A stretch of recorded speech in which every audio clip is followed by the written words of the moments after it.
Hey guys, what's going on? So today we are going to do a lot of talk about Season of Discovery, kind of get ready for things, kind of discuss my plans and all of that stuff. So if you're watching this stream later after it's been recorded, that is kind of the plan today.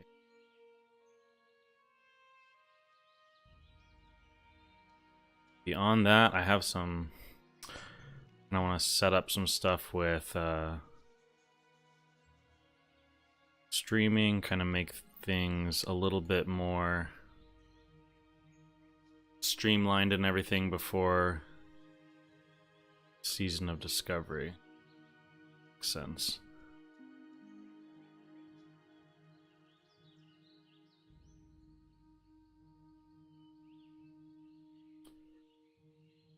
I changed some stuff with within Streamlabs, and some things are a little bit wonky, so ironed some of those things out.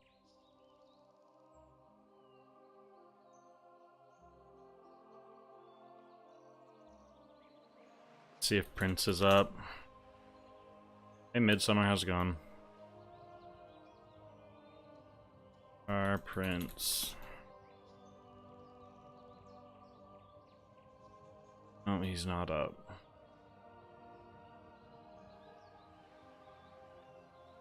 Okay.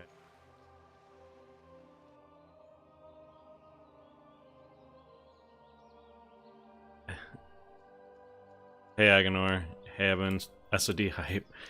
Fresh Classic is like Christmas as a child. Yeah, I know. It's getting close too, man. I'm starting to get real excited here.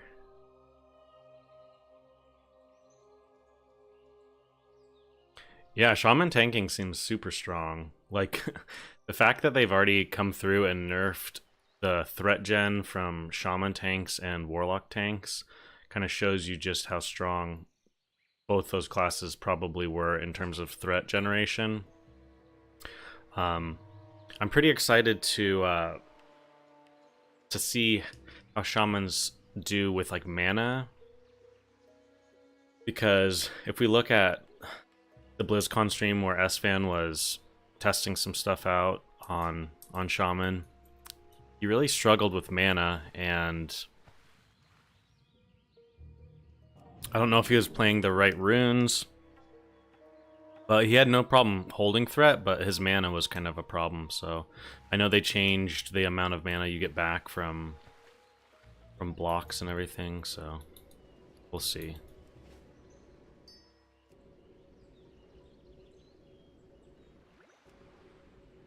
Okay,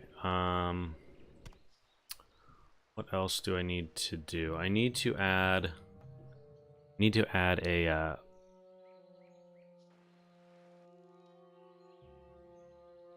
I need to adjust this chat. Yeah, he was spamming ES. I did notice that, and it is a very expensive spell, so that is true. I want to change this chat box. We like the blocked. It's clean.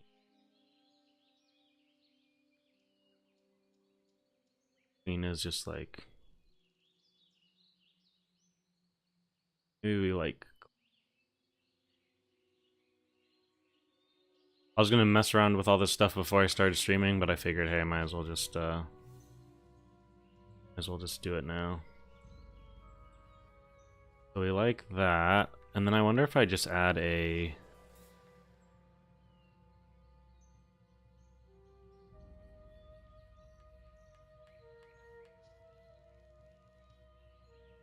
Let's add a black box. Those.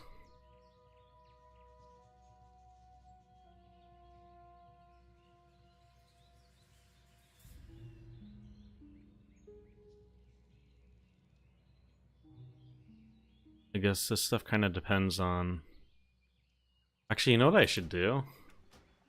I should create a level 1 druid and just kind of see how my setup's gonna be. Yeah, do you guys have kind of plans set up now for leveling and everything? Or are you kind of going into things dark, or what are you guys doing for that? Guys, I gotta say too, female Tauren, they have like a little bit of advantages, but I think I just gotta go male. Like every piece of gear that I'm looking at and stuff, and just like my bis lists and stuff, it always just feels so lackluster on a female Tauren. It just doesn't look as good.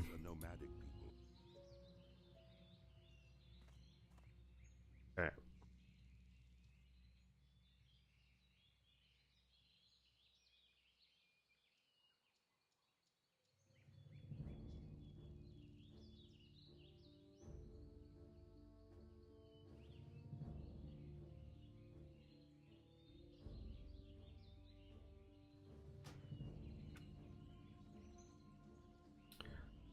Let's see.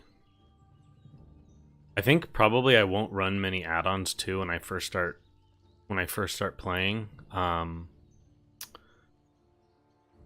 just think it's not really like necessary while questing. I probably will have Questy active. That's about it.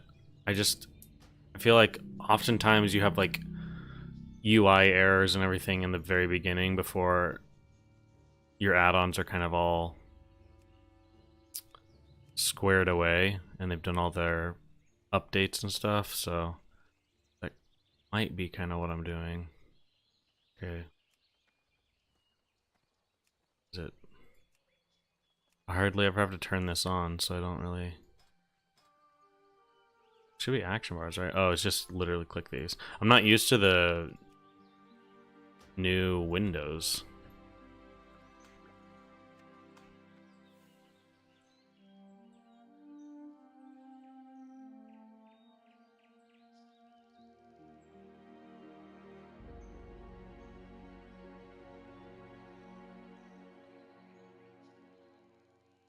Uh...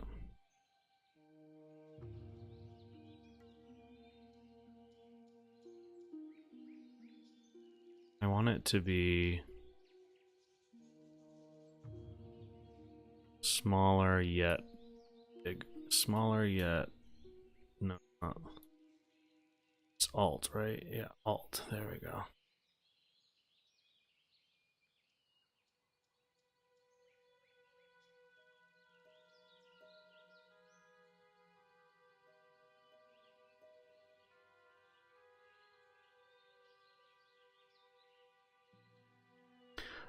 Past 5 days I've been thinking male orc shaman, but the last two watching too many Hydra streams and the fact that BG rep gear is so strong for priest, I'm leaning priest.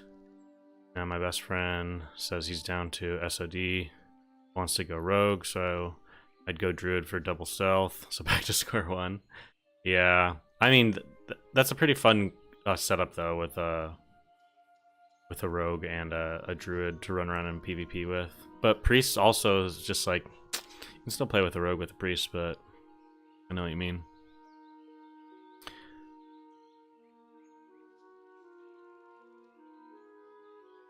There's a search function, you silly druid. Also search cast and enable cast bars for enemy nameplates.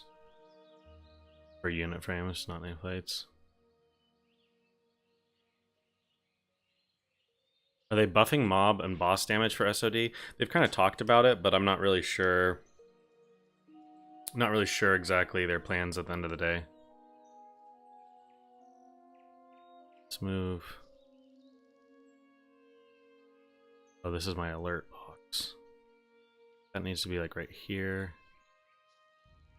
Should maybe be a little smaller and right there. It's good. Guys, you can go right now and support the stream by clicking the join button. Okay? The join button's under, it's like next to subscribe, and you can join. Support the stream.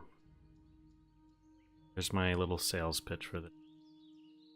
Haven't played WoW since Kata. I was thinking of playing SOD. I'm torn between Enhanced Shaman and Ellie Shaman.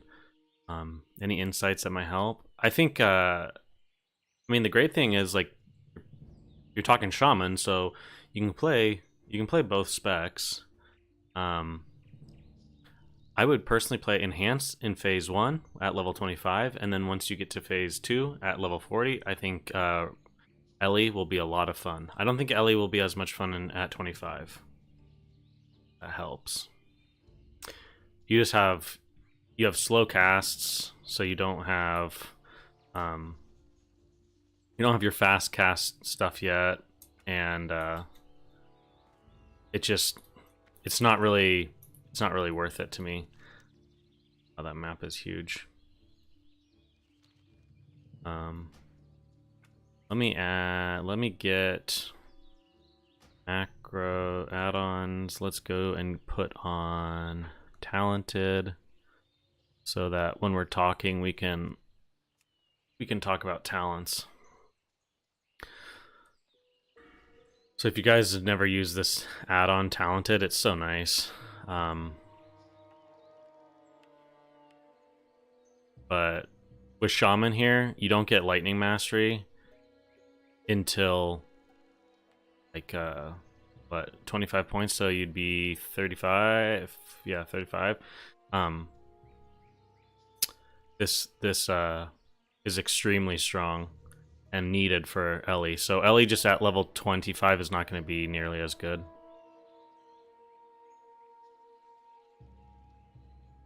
Hey Zelise, how's it going? I saw your application. I sent out some invites to people on Discord so I can talk to them about the guild and everything. The double stealthy in BFD caves killing Alliance sounds dope. Yeah, or like right outside of BFD while people are like running in and everything. Yeah, that could be a lot of fun. Do I think they'll give Shaman's Hex? Maybe. We'll have to see. I mean, like, the Shaman kit is already looking super strong.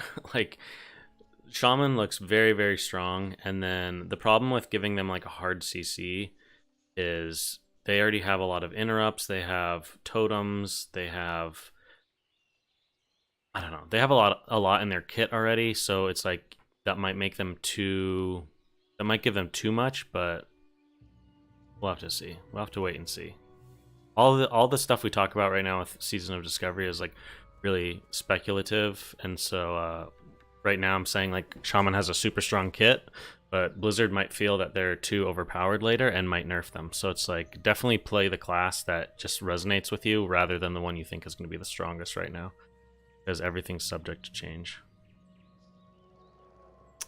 Ellie are stronger than Boomies late game. Yeah. In Classic, at least. If you're talking like Classic WoW, then yeah, Elemental Shamans are very strong in late game. But if you're talking Season of Discovery, we don't really know yet. Boomkin will definitely looks like it's going to get some love, but same with Shaman, so who knows? You're worried about mana?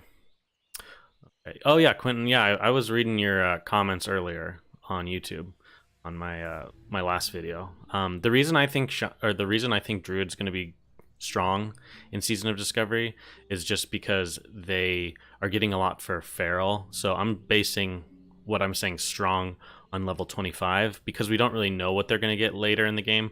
So at 40, 50, and 60, Druid in PvP might not be exactly where we want it, but as of now, I think Druid's looking pretty. I'm thinking of rolling Shaman for the first time. What profession do you think would be useful? Shaman. I mean, if you want to go enhanced Shaman, I think leatherworking definitely has some really nice gloves. If you're talking more about like Resto or Ellie or some hybrid stuff in the future, I think like engineering is obviously a great one for being useful in a like a PvP situation, but in terms of like raw gold making, I think at 25 with having Ghost Wolf so you can get around places quickly, I think some kind of gathering profession would be great. So I'd probably go with mining. Mining will be really nice. If they give Wrath of the Lich King Starfall to Boomy, the class would be dope. Yeah, probably a little too strong. Heyo, how's it going, man?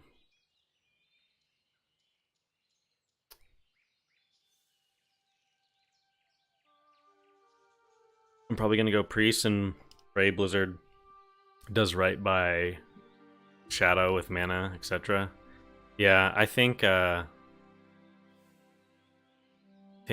everything is looking pretty strong with Priest. And yeah, like Ethan said, it looks kind of like they're gonna get Shadow Fiend, at least in the. At least they've definitely been like testing some stuff with that, because it's in the game files right now. Getting excited? Yeah, I'm very excited. Very, very excited.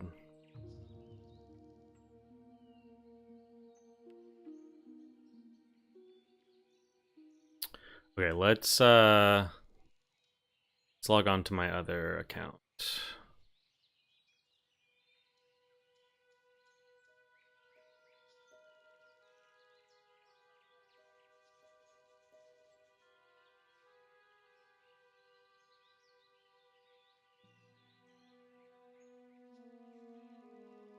Guys, look at this this hunter that I have that's level 42.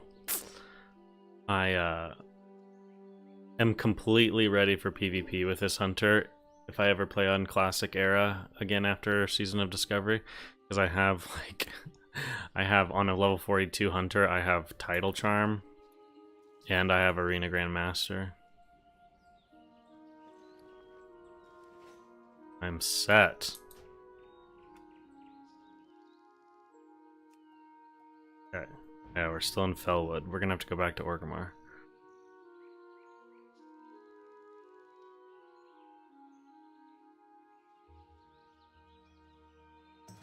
Thinking of having your main do mining engineering and alt rogue with enchanting.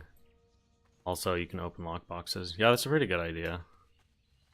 I think honestly because there's two people here.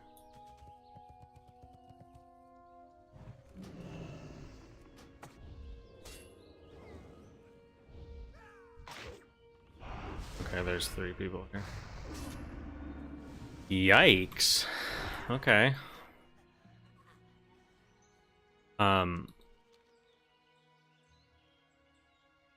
Let's see, where was I reading comments? I want to set up, so I want to be able to keep playing. I want to be able to play and not look over at chat, so I need to set up before season goes live. I want to set up a like a text to speech thing that I can use that will read comments out loud, and then I can just answer your guys' questions and stuff while I'm still focusing on the game, if that makes sense.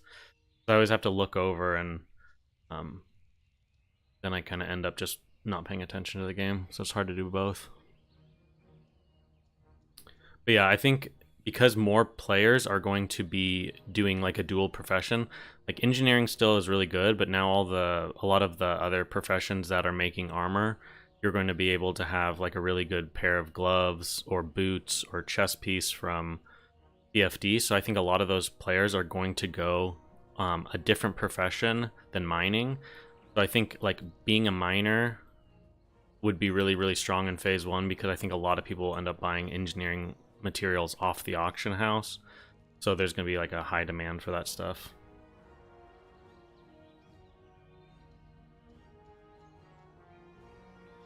In a recent video, yeah, we looked over the same stuff on a live stream too with the Shadow Fiend attack.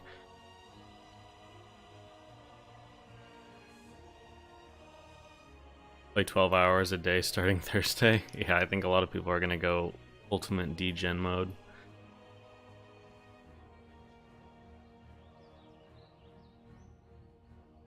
Might break up with my girlfriend.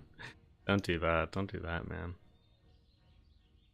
Hunter looks so fun for BGs and mass PvP. Yeah, Hunter seems crazy. I think I'm going to roll Warlock first after looking at class polls on Reddit. Druid and Shaman are top in popularity. Yeah, I think both those classes are like very very hyped right now. But the truth is that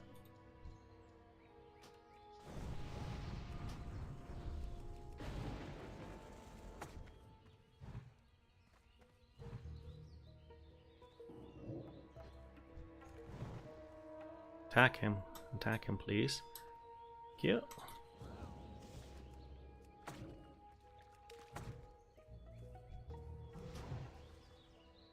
Please attack. Thank you.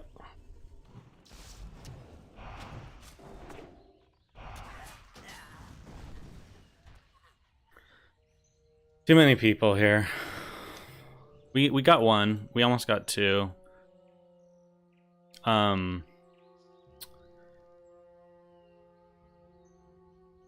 But yeah, in terms of the popularity stuff with shamans and druids, I think you have a good point, obviously, but I also think it's important to realize that when it comes to class popularity, those are just polls. When people start getting in and playing the classes, sometimes the class just doesn't resonate with people even though it's really strong. Like for example, classic WoW, we know that in original classic WoW and like era, which we're playing right now, warriors are extremely strong, right?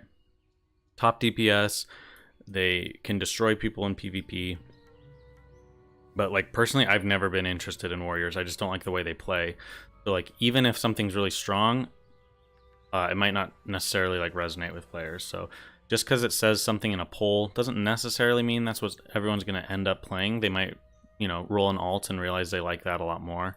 But we'll just have to wait and see. Going warrior myself. Yeah, I think warrior is a good choice. I don't think there's like definitely not as many people choosing to play warrior. And I think it's still going to be really, really strong. Warlock will be a monster, I think. Yeah, I think what this is just my feelings. They already nerfed mages a little bit. I think what's going to happen is in phase 1 they'll leave Warlock pretty strong because magic classes in general on the lower levels are weaker than melee. And I think what will happen is by like phase 2 or 3 we're going to see some Warlock nerf. Just a theory I have. My main will be a druid, yeah.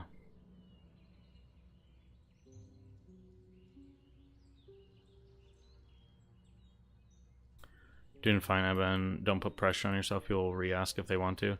Yeah, I just like it's fun interacting with you guys and being able to chat with everyone. So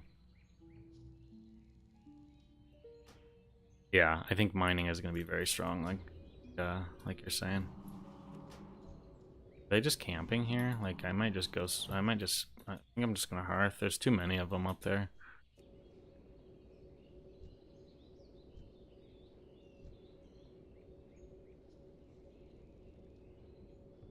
Yeah, I've got it.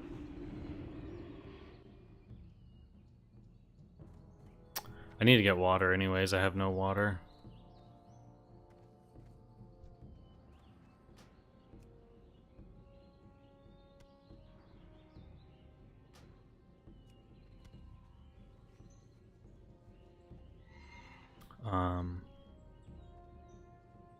Warlock armor is too strong. They'll destroy all in PvP. Yeah, I don't know. Warlock's always been really, really squishy. They rely on like getting a death coil off, getting you feared, or being, you know, soul link, so that they're taking way less damage. So I actually think the armor is going to help them, but I think I think people are putting too much. I really, really believe people are putting too much like on warlocks. Like I think warlocks are going to be really strong, but I don't think they're going to be as OP as people think, especially at the lower levels. I just don't see it happening. Need to get High Mage water.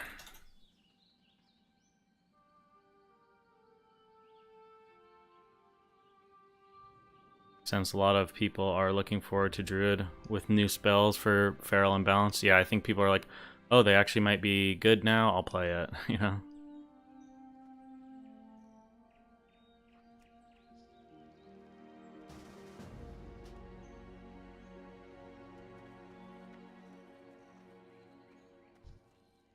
Do I have Onks too?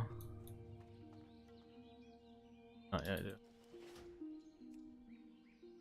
You're already trading. I hate the lag here. Let's give 5 gold. Is that a good amount? Oh, I don't have enough space. Just 4 stacks.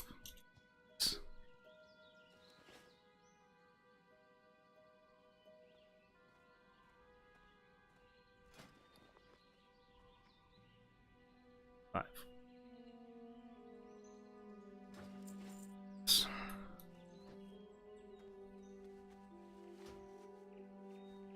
Okay. Let's go queue for Arathi Basin while we chat. And then I think in a little bit we're going to kind of look over the classes and also kind of try and flush out like our leveling plans and what we're looking at doing.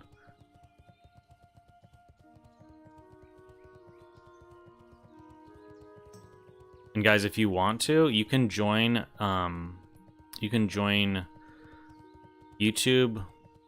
You click the join button, and then you can I think I set it for $3.99, and then you get a little emblem next to your name, and you can be the first one. You can be the first one to join the channel. You'll be the only one that has the little thing by their name. Let's imagine that. Everyone wants to be number one. I hope they have new skins for druids. Hate the open mouth bear form. Yeah, I don't know if I see that happening though, just because of I just don't see that happening because of whatchamacallit. Like this, like the graphics in the game are like, you know, wouldn't really work well with newer forms, if that makes sense. Yeah, Destro looks like it's gonna be really strong. I think a lot of people are talking about doing some tanking warlock stuff, but hey, there you go, Agonor. Thank you, man. You are our number one, our first ever member. Appreciate it, man. Appreciate it. Thinking I'm going to try out Tank Rogue, then Warriors or Heals.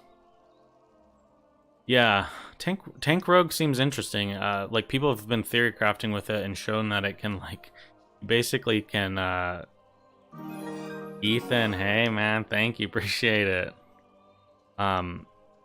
Yeah, I've seen that like with tank rogues, you basically can have like 100% mitigation at higher levels and stuff. So they're probably gonna have to like they're probably gonna have to change something like that, like not have it in such a crazy like. Yeah, obviously, like if you have 100% mitigation, then the only thing that's going to hit you is like magic effects and stuff. So I think they'll have to tune those things later, but we'll have to see. But yeah, healing priest with penance seems really strong. I was watching some of the BFD footage from BlizzCon, and yeah, priest and penance is like such a strong ability. Drain life becoming a dot will be massive. I agree. Yeah, doesn't matter if dots don't scale with crit. When you proc Shadow Trance, super quick with a drain life up, Shadow Bolt crits. In that case, yeah, true. You can get lucky with stuff. Has there been any talk about new items dropping in open world, or just new drops in raids? So all I've heard is they've said they want to do, like, possibly have new rares out in the world.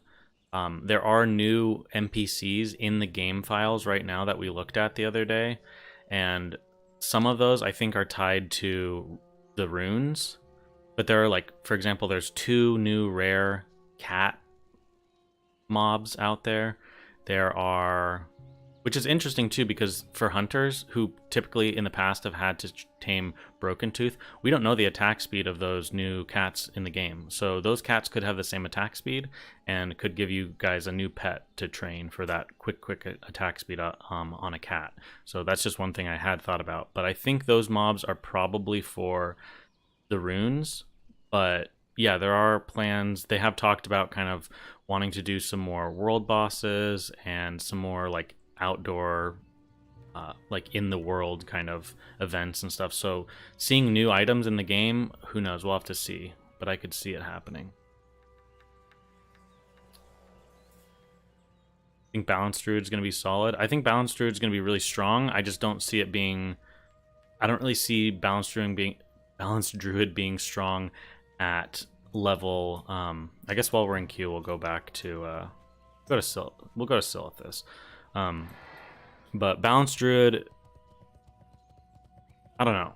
It's kind of a hard thing. Balanced Druid is, it seems okay at 25, and what I mean by that is Feral Druid is going to do a lot more DPS than Balanced Druid. But Balanced Druid has some strengths to it as well, like being able to kite, not having to be in melee range. So like with like bigger fights in world PvP, you might want to go balance and kind of stay in the back. So I think Balanced Druid will be decent and it'll be an option, but I don't think, like, it doesn't outperform Feral at least at 25, if that makes sense.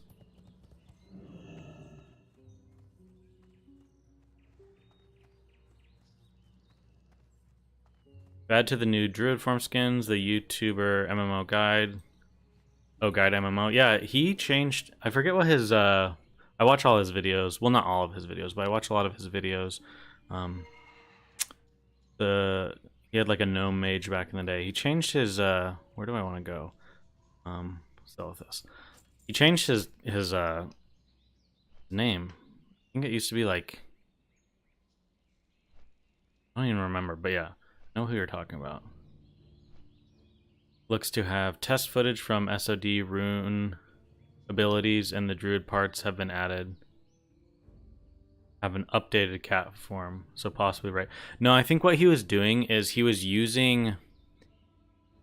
I think Matthew, he was using like because some of those abilities are from like Cataclysm or Wrath of the Lich King or this, that, or the other thing. So I think he was just like he was probably in a Wrath client on a druid that he had, just showing off like maybe the Mangle ability or something like that. Or he was using like a emulation server, because I've done that in the past for YouTube videos, just to like make clips. I'll like use an emulation server, so I just boot it up on my computer. No one's it's just a locally hosted. No one's on the server, but it allows me to like show things off in a visual sense. So I think that's what he might have been doing, and he probably just had updated forms. I would love to have Arena and Rated Battlegrounds. Well, Quentin, let me show you something. Oh, by the way, we don't like that. I didn't notice that till now when I tabbed over. Let's unlock this window. Put here. Smaller. There.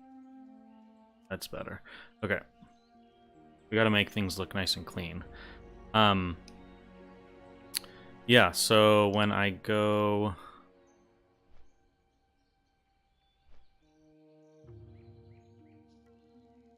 what I also need to set up is I need to set up some hotkeys to switch between screens. But let's do this. Add a source. Let's do browser source, add source. Wowhead.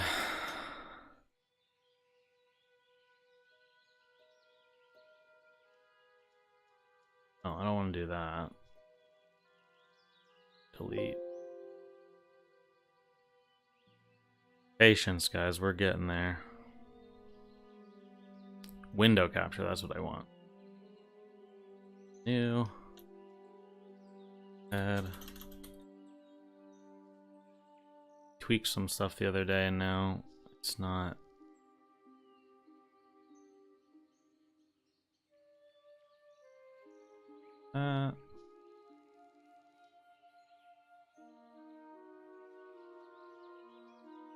Okay, let's see here.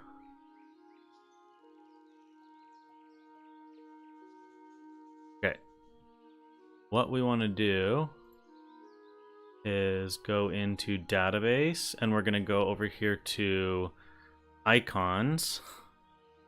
And then we are going to go to added in patch 1.15. And then if you look here, answer your question about I would love to have arena and RBGs, we do have the icon for arena points right here. So whether this is a currency that you get in Ashen Vale, whether this is for RBGs, whether this is for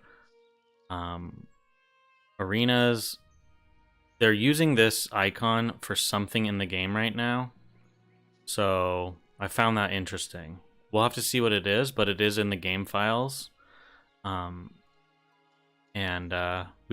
don't know why, but I found that kind of puzzling. So we'll have to see. Is there any good footage of Druid from BlizzCon? I mean, the only person I was able to... Yeah, fake QT, that's right, fake QT. The only footage I was able to find, Muzz, is Fandy. She was at BlizzCon and she was playing Feral Druid. It's not the best footage. She's pretty like distracted, obviously, being at BlizzCon. But it's what we got out there. So we were able to see some things like, for example, Savage Roar, the buff stays on your character even if you shapeshift. Mana cost for Druid shapeshift at that level is right around, oh, what is it? It's right around 260 mana, which is interesting. For example, my character here, if we look at my Druid here, this is like my quote-unquote best in slot, and I have 859 mana. So that's like 3.5, 4 shifts, right? It's not many that you can get off. Then what else? What else did we see from the stream? We saw that bleed damage. So we did a little breakdown of bleed damage, guys. I'm sorry if you were here for yesterday and we kind of already covered it. I'm just going to quickly go over it. So, for example, if we look at the rip, it says at level 20, it's going to do 138 damage over 12 seconds. Okay, and it's bleeding every 2 seconds. So you're going to get a total of 6 ticks for 138 damage. But if we look at the damage that Fandy was able to do, she did 540 damage with her rip at 25. So it's scaling with attack power, and that was with Mangle up. And then when she has Mangle and Savage Roar, it's doing 720. So Savage Roar does affect your bleeds. And then we also saw that Savage Roar and Mangle affects your Rake. And also your Rake appears to be scaling with attack power, even though it doesn't say that it does. And it hasn't in the past. It never scaled before. So just interesting stuff there. Guys, do we do World PvP in Silithus, or do we join Arathi Basin? World PvP or Arathi Basin? What do we want to do?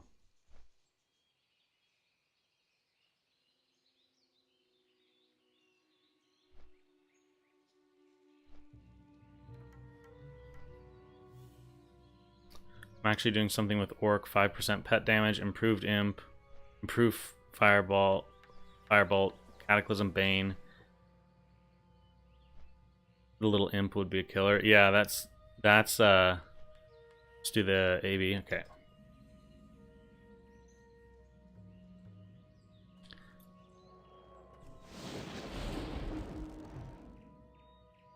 Oofda.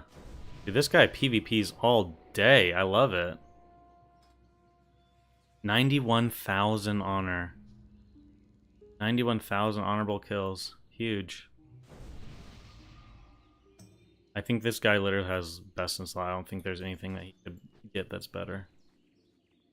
We have a stacked team. I think we have one person that's a little undergeared, but everyone else is pretty stacked. Let's put on... Let's just go full damage. We'll even put on more spell power. Cloth belt. Okay.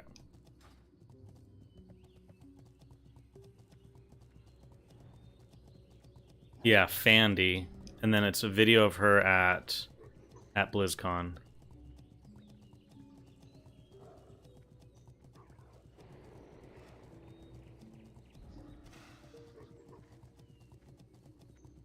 But like I don't think she does, I don't think she really does druid like justice in terms of DPS. I was watching S-Fan's stream, and he was in her group, and like she's really low on the damage meter for druid, and then she switches over to hunter and is really low on the damage meter for hunter too. I think she was just like, you know, she's at BlizzCon, none of her hotkeys are set up, and she wasn't like fully zoned in because she was like responding to people in chat and everything like that. So it's like a decent, I don't know, it's a decent video, but like definitely don't like think it is like shows druid in a feral druid in a perfect way. I feel like here we can't, it's hard for us to push in all the way, so I'm just gonna throw out some heals. And we're gonna die here if we're not careful. It's grounding. Someone's down here shooting us. Balanced druid. Little does he know, we can one-shot him.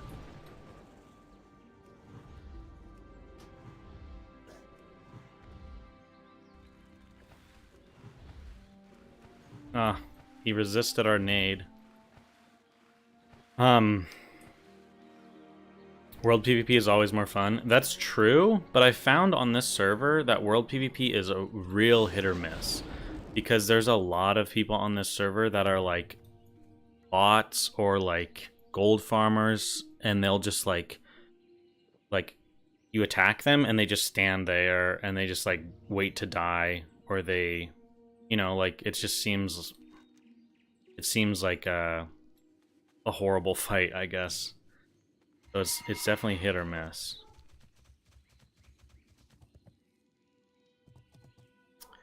Yeah, Ethan, I think in a little bit I'm going to talk about everything in regards to leveling, and I'm going to try and discuss like what my plans are. But do you have a profession route for your druid planned out?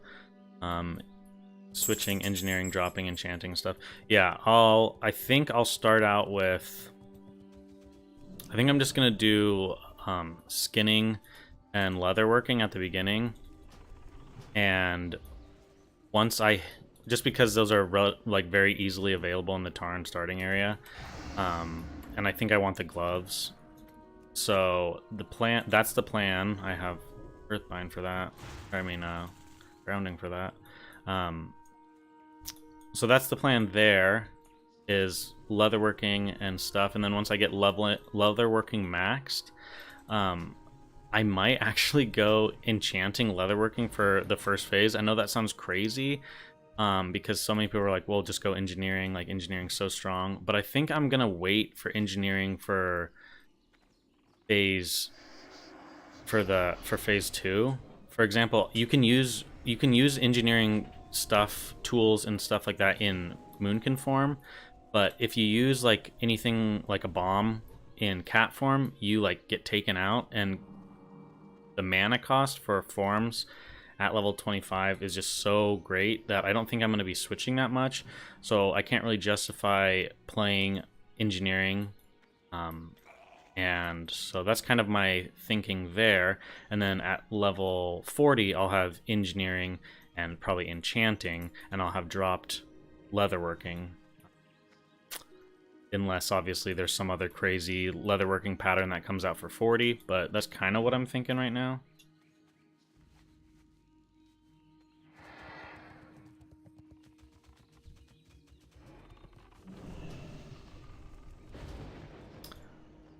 It's hard to know what to do on that. It's like, do I want to heal the warrior, or do I want to just try and pump?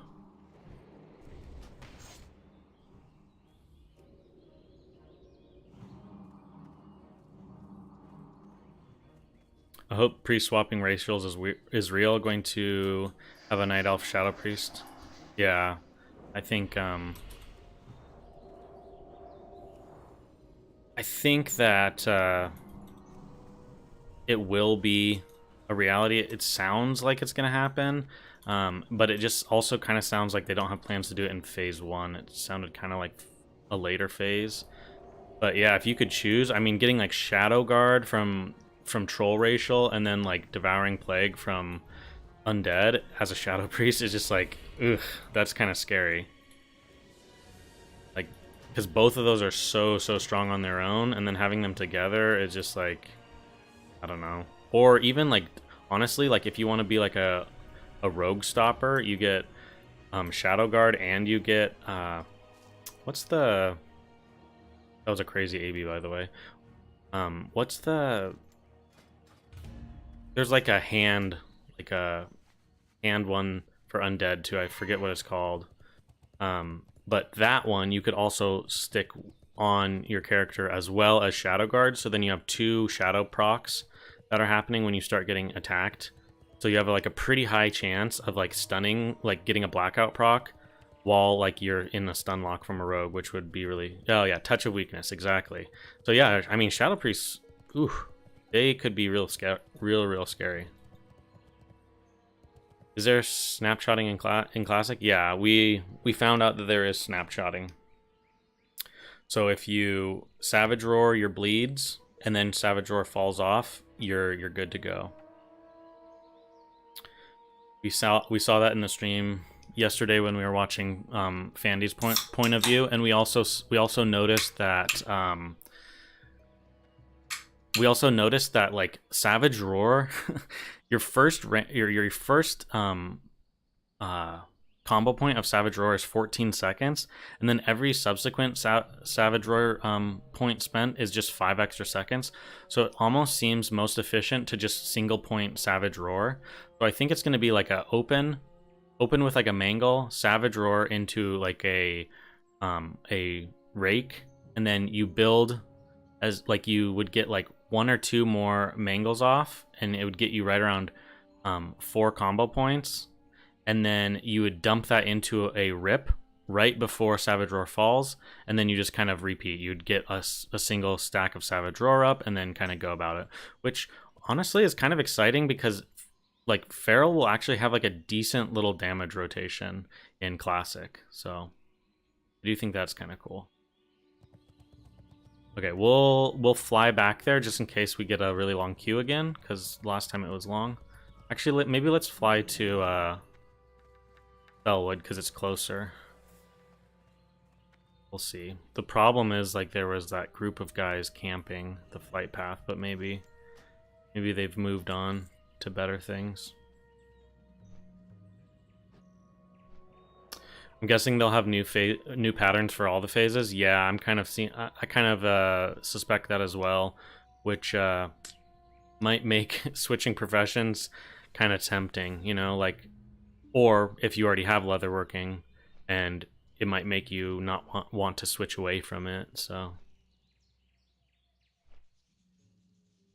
tailoring NG for my priest, new recipes seem dope. Yeah, the tailoring stuff seems really strong. I know they already nerfed it a little bit, but it's still really strong.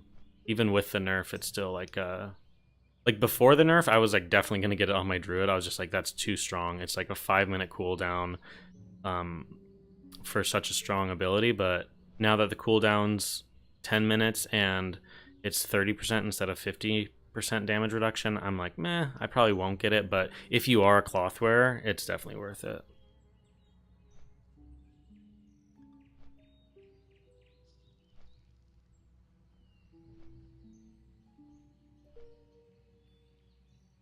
I think you'd have to choose both racial spells. Yeah, I could see that makes sense, I guess. Yeah, you're like, oh, I'm gonna align with like the troll racials instead of being able to like pick and choose. I guess that makes sense. Yeah.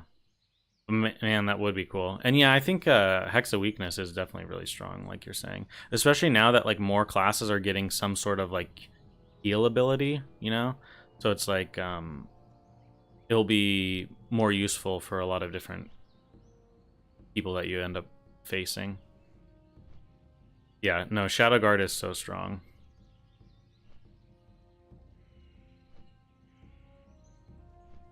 And it like does the same amount of damage basically. Like I watched Dakota was like playing on the Warsong beta stuff when they were testing out the honor system.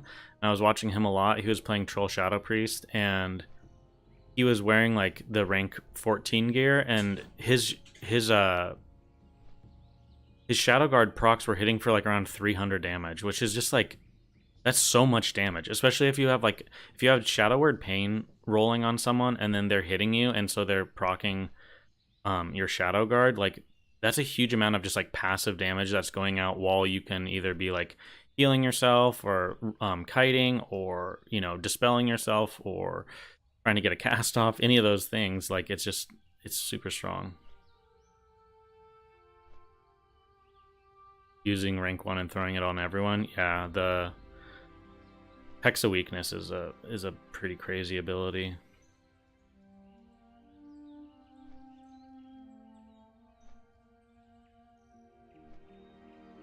Starting from the beginning, see you in about 15 minutes. Yeah, I'm definitely a sped up kind of viewer when it comes to content. A lot of times I put it on fast forward, and it drives my wife insane. She's like, I don't know how you can listen to stuff like that. I'm just like, I don't know. Just have gotten used to it.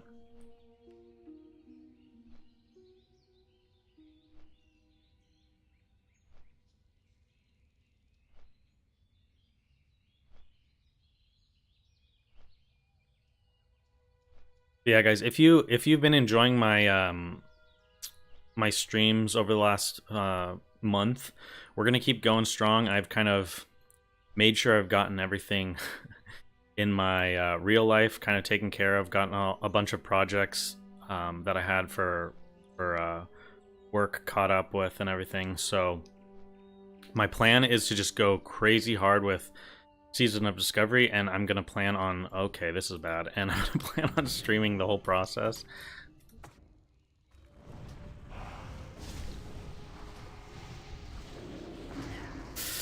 Ugh. I think they're just I think they're pretty much just farming honor, right? They probably have long queues. Well, I guess world PvP is not happening right now, guys.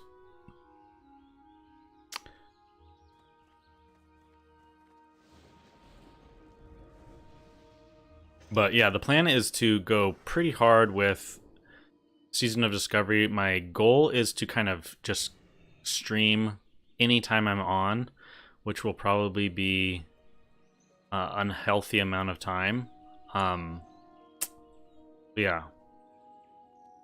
That's the goal, that's the plan. Definitely follow the stream if you guys are interested in it. And then also I have like a little goal set up in the corner. If you guys want to join and be a member on YouTube, you can click the little join button. And I think it's like $3.99 is the lowest rank, and you get a little cool icon next to your name, and you'll help support me. I think my plan is to try and if I have enough members, then what I'll do is I'll purchase like it's like $20 to buy Streamlabs like Ultra or whatever, and then I can duo stream on Twitch as well, because I know some people prefer to watch on Twitch. So then I'll fire up my Twitch one as well. And also, I think I might. What do you guys think? Do you think cameras, like, do you think having a cam on stream is like worth it?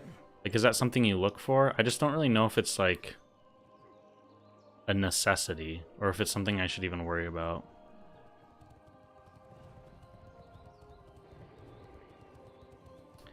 Seems many classes will be crit immune, 6% in PvP, which means we should think about talents with crit. May not be that good unless you punch through over 6% or over 6. Yeah, I kind of agree. Especially at low levels, players' crit is pretty low. Ooh, we want this. Okay, or the mage can have it. The problem with going, I don't even know if it's worth. I'm gonna go lumber mill. Like, these guys are so geared, they just blow people up that there's really no point. Cam is not necessary. Cams are useless. Yeah.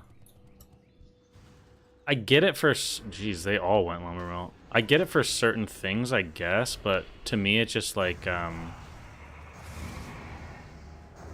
it doesn't really seem like a necessary thing. I guess if I was doing other kinds of streaming, maybe it'd be nice.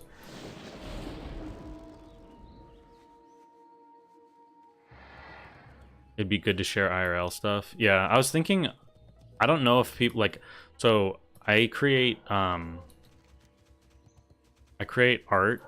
I do like woodworking and art pieces, and I create like wooden jewelry and stuff for my job. So I was kind of thinking about streaming that as well, just something else. And then at that point I would have like I'd use like a GoPro and some other like cameras set up to kind of show my point of view and everything. I thought maybe I could do like one of those streams a week, like a Wednesday work day or something.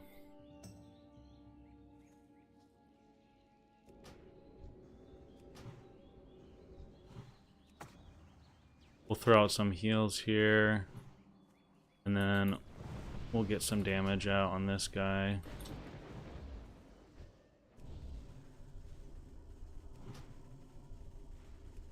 I do like the way hybrid classes play right now in the game, and I hope that Season of Discovery still like respects that, because I think it is important to like know that as a class that has heals, it's nice to kind of alternate, right? Like I throw out some heals, I do some damage.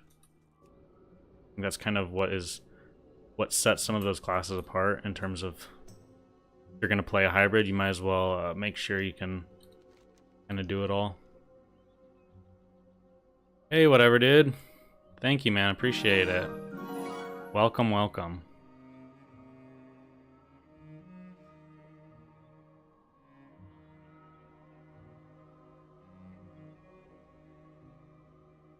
Could put up some AI avatar that reacts to what you do. Yeah. No cam is better for you, so you can pick your nose and not worry about it. Yeah, I feel like there is a little bit of a little bit more freedom in terms of streaming, like without a cam, because you're not having to worry about what's going on behind you or whatever. But I'm in an office, so it's not like there's much going on behind me, but who knows? I might give it a shot once in a while, but we'll see.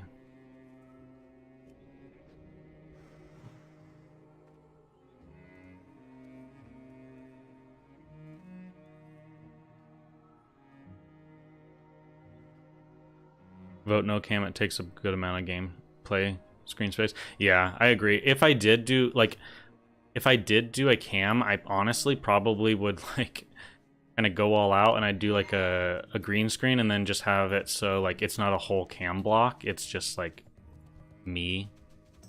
Damn, sucks. I can't really ghost this. I think he'll be able to, he's a mage, he should be able to get it back if he's not AFK. Ties, thank you, man, appreciate it. Welcome, welcome.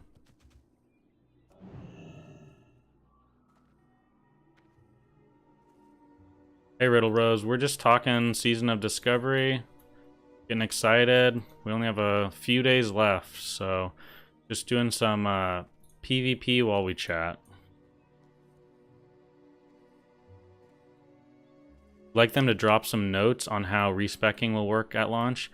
Yeah, I know they said they want to have it cheaper, but one thing I was thinking about is like, okay, if you want to have it cheaper, is it going to be the same price at 25 as it is at 60, right? So I was kind of thinking about that because of course they'll make it cheaper at 25 because no one can afford 50 gold at level 25. So let's say they change it to, let's say they put it at 2 gold, okay? 2 gold for a respec. So it's still like it's still quite a bit of gold at level 25, but it's not make or break. And my question is it going to still be 2 gold at level 60 or at level 40 or at level 50? I hope they don't really like mess with it too much.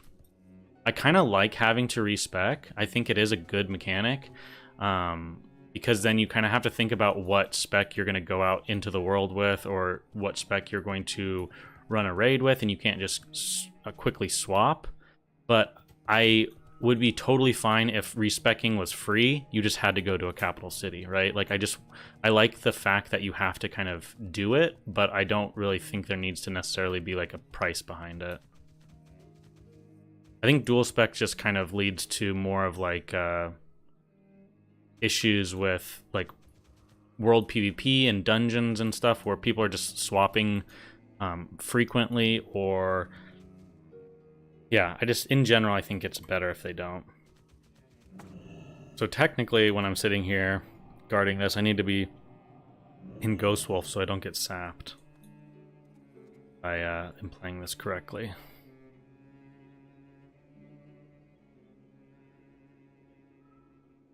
Get a cat with the same coat color as Druid cat form and put the cam angle on the cat.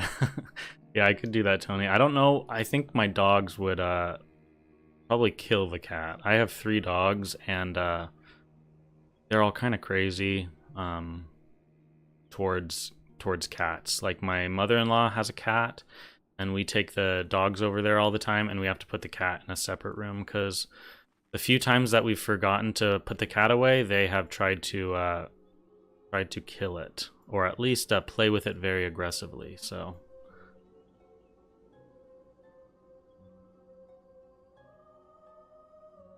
About 3,000 honor, or 30,000 honor until I'm done ranking. Should be rank 13 next week on my mage. Dude, grats. That's big. Congratulations, Snare. Yeah, that's it's definitely a time commitment. Even with the changes, it's still definitely a time commitment. Yeah, I'm kind of feeling like it will probably be the same time for release and everything, but I mean, we'll have to wait and see. It's like it's most likely going to be the same, just because they've done that for Kata I keep saying Kata. They've done that in 2019 for Classic. They did that in TBC and also in Wrath. So I would assume they're going to keep. And also for Season of Mastery too, I believe. So I'd assume they'll keep the same schedule. They should reset the cost of at each phase. Oh, like if it progressively gets more expensive? Yeah, I mean, that's the least they could do, definitely. Simple solution, just give free respec when you zone into a raid, and when you zone out, you go back to your actual talents. Yeah, that's a possibility. Hey Zaki, I think speccing at 25 isn't a big deal, as a lot of people or as big of a deal as a lot of people make it out to be. At 25, if you're deep feral, I'm fairly certain you can throw on the healing runes and perform fine. Oh yeah, I totally agree. I just think it's more of like looking for the future with, like, I already know that they said they are going to they said, like, I'm pretty sure this is almost a quote. They said, we are looking to drastically reduce the cost of respeccing. And then they essentially said, because there was a question about dual spec, and then they essentially said, like, and then if drastically reducing the cost of respeccing isn't enough, then we will look to like maybe implementing dual spec. Dogs are greater than cats. Yeah, I mean, I can see the draw for some people to own a cat. Like, cats are definitely a lot less of a responsibility. Like, dogs are the problem too with like 3 dogs. If we take all 3 dogs walking at the same time, then the problem is if they come across another dog, they go crazy. Like, they are just barking and insane, and it makes me feel it makes me feel bad as like a dog owner to be in our neighborhood and have like these crazy looking dogs, and I'm like trying to be like, they're fine, it's not like blah blah, you know. But if I split them up and take 2 at once and one by themselves, they don't bark at all when they see dogs. It's just like they feed off of each other. Two of the dogs really get the other going, so I have to like split them up. So it's like, yeah, sure, I'm getting a little bit more exercise, but I would rather not have to take them on double the walks, you know. You've seen a level 59 twink rank 14 before? Yeah, I've seen that as well. There was like a warrior back in Classic that had it. I had a 59 mage that I would just always PvP on. I had some of the dungeon set quest pieces and whatnot. It was a lot of fun. You have 3 big rescue dogs and 2 cats. They like to cuddle together. Nice. Yeah, I feel like that's definitely like a hit or miss. Some dogs are really chill with cats. I think it's just kind of how, if they were raised around cats. Would be more fun if it was a 3-second cast and you could switch in combat.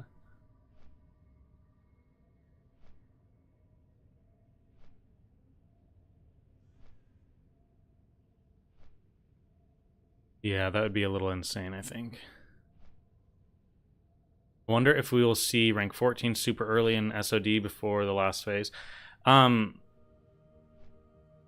depends on if the old rank system like is in the game, because there used to be like at below level 29 you could only get to, well, yeah, but below 29 you could only get to rank 3. Below level 40 you could only get to rank 4. Below level 50 it was like rank 7 or something, or 6 or something like that, you know. And then so there was like, so it was like you physically couldn't get rank 14 on like a level 10 character or whatever. But I don't know what they're going to implement now, if that makes sense.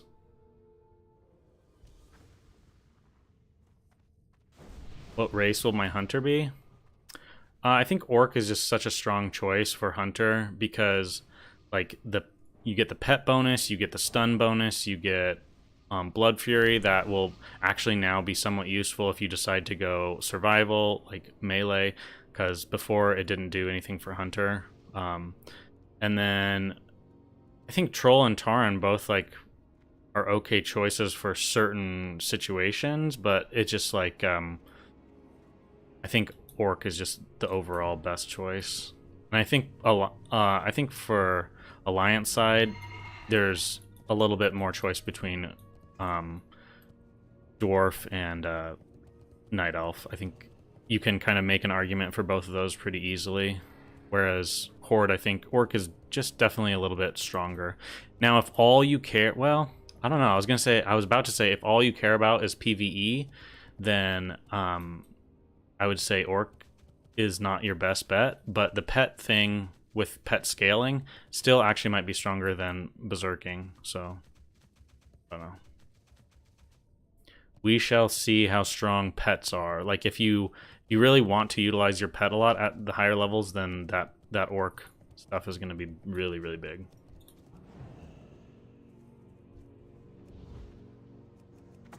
So if you start casting on a guy that has shield on, you can purge between the time that your lightning bolt is traveling and it hits him, because it has a travel distance time before the damage actually hits.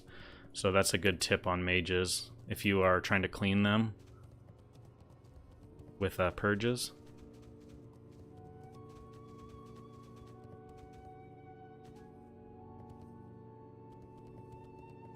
Let's see here.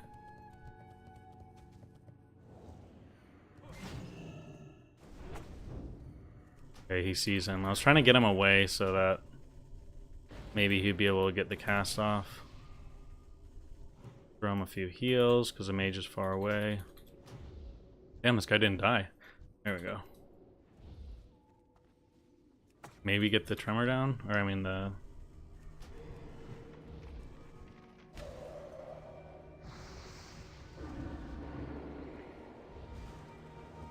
Could get him right here with a shock. No, he absorbed it. There we go. This is not looking good. Okay.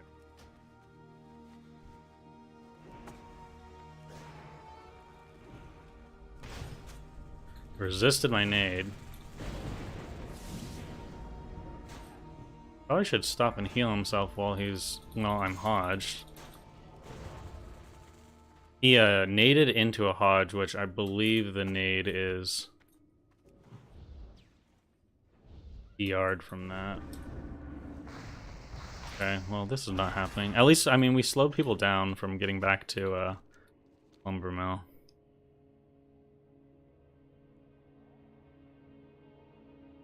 Troll for PvE. So if you're going... Oh, if you're going Lone Wolf for sure. Yeah. If you're planning on going Lone Wolf or you don't have any BM interests in your life for pet stuff and PvP, then yeah, Troll is definitely your best bet.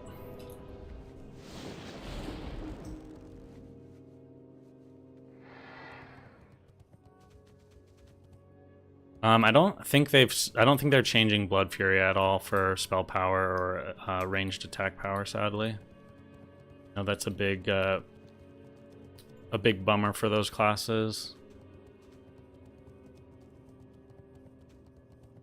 I was looking at an LE PvP set at level 60. If we're only having Phase 1 Classic content available, so mostly MC gear.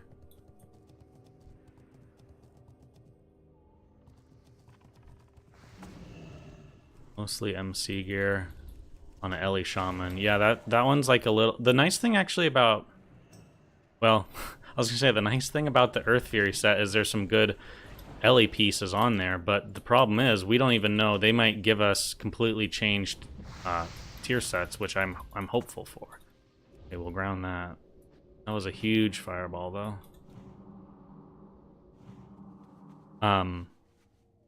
Yeah, I mean, we'll have to see. We'll have to see what they decide to do with the tier sets, because right now planning for gear is like a shot in the dark, right? It could totally be that we're kind of in the same situation with hybrid classes where you're picking and choosing some random pieces, or it could be that we find that they totally rework the tier sets, or they give another option for the hybrid classes or whatever. We'll have to see. I mean, there's not even hybrid. There's some classes that aren't even hybrid, and their tier sets are still not that good. Like Warlock, I know, for example, the tier 1 set from Molten Core, it's like it has good stats on it for PvP, but there's like a lot of other like blue pieces or whatever that are much better options just for like raw spell damage or getting spell hit, or just like the stats that you need for PvE. So, I don't know if that makes sense. I think we've got this. This guy should have left his pet on me. But I'll take this and then I'll go help that guy out.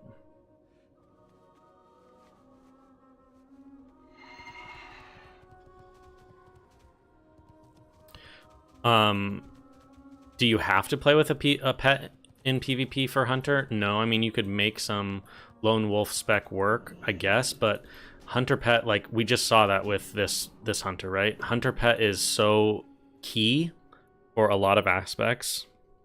Okay, I need to get out of combat, thank you. I'm not going to even be able to get this back in time. I think we should be fine. We're definitely okay. But yeah, like, Hunter Pet is so much more than just some damage, right? Hunter Pet allows people to, like, to interrupt flag caps, to interrupt, like, to stop someone from going, to stop someone from, like, leaving combat, to prevent or, like, cause spell pushback. There's, like, tons of things that make it very, very important.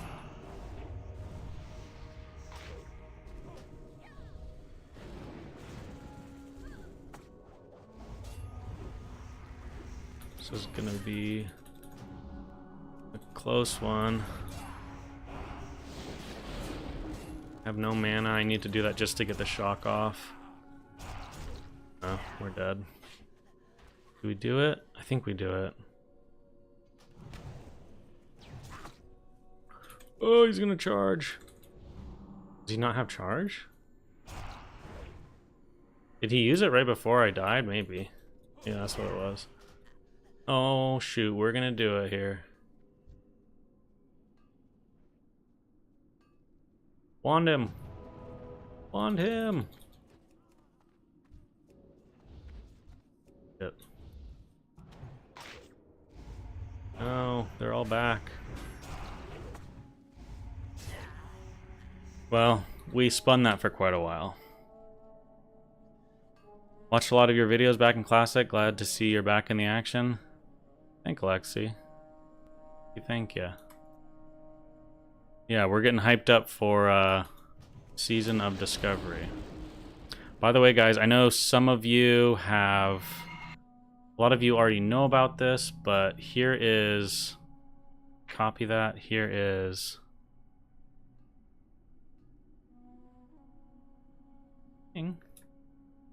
There is our Discord, so you can join. We tend to talk a lot about Season of Discovery stuff there, and just kind of get ready and excited. And then also, if you're looking for a community, mainly that's looking to do World PvP, then feel free to sign up. There's a guild application on there. We're kind of split. We would like to go on the RP PvP server because it actually has nothing really to do with role playing. It's just more that the RP servers oftentimes, like, the World PvP and World PvP events are oftentimes like a lot of fun, and people are much more, they're not worried so much about like min-maxing and just doing things because it's like efficient and the best. A lot of those people just like to play the game and have fun. So we're looking at that as a possibility, but we really, really want to be on a server that has like a high population and has people out in the world all the time. So that's one thing we have to look at, is kind of population. So it might end up being just that we're on a PvP server, but we're waiting to kind of get a general idea before we announce anything specific. That guy died fast.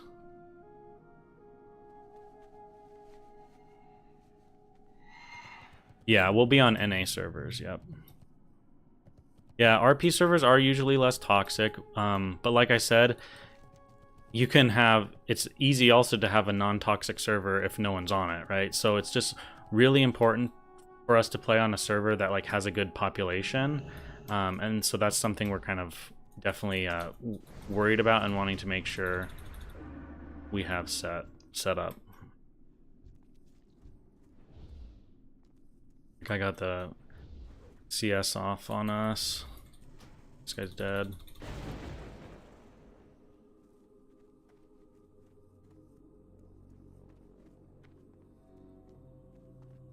Hunter needs in combat traps. Well, the good thing is in classic Season of Discovery, it seems like Hunter will be getting like traps that can be used in combat and can be throne, so like trap launcher. It's looking like that. Thoughts on thoughts on gold making and early investments? I think mining is going to be really good. Fishing will have its place, and then just in general doing like a lot of dungeons. Joining up for dungeon runs and stuff will make pretty decent gold. Hunter will be OP in SOD. Yeah, I really think Hunter's going to be extremely strong. Like, I'm very worried for... I think Hunter, especially in the first phase, because Hunter's always strong at low levels, I think first phase Hunter is going to be like... Tons of people are going to be like, oh, I'm going to play Hunter. I'm going to play Hunter, you know? So, a little worried about that for sure.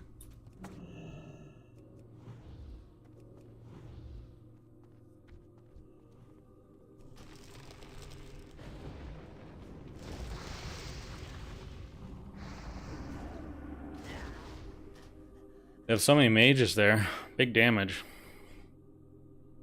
41 yard Chimera shots. Yeah, 41 yard Chimera shots. Usable in combat. Trap launcher. I don't know. Hunter's looking pretty gnarly. Like, a reason to go deep into survival. And survival Hunter's already... Like, survival Hunter already has, like, pretty decent talents for... Classic, but then when you look at the talents for Season of Discovery with the changes to like traps and everything and Wyvern Sting, it's like, yeah, deep survival Hunter is going to be really really hard to fight against at like level 40. I see this guy a lot too. I was spamming my my ground or my tremor, but it didn't go off in time.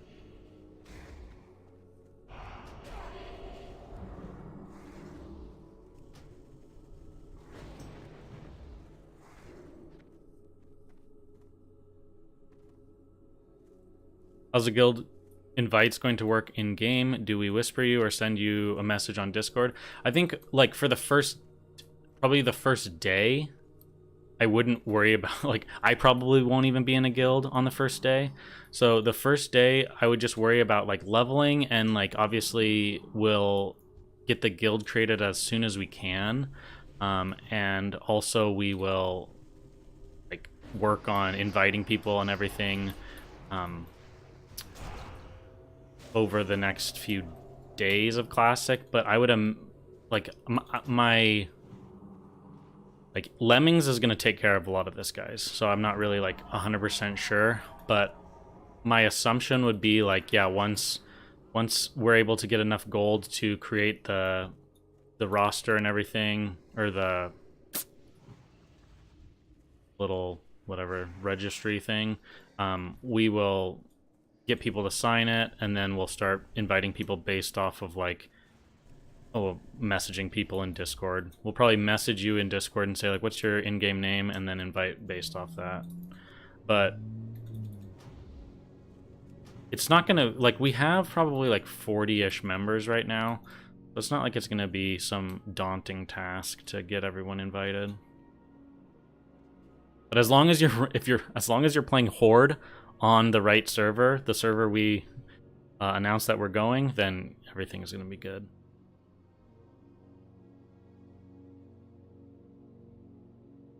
Hunter won't have Wyvern Sting, and 40 yards range talent is in marks. Yeah, well, I mean, yeah, I think we're talking Tony a little bit more like later in the game for that stuff, but I know what you mean. Like at 25, we won't have those things.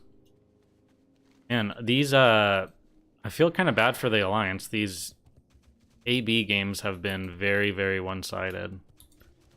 Very one-sided. I'm not even talking like a 2 to 3 cap. It's like 4 or 5 caps every game.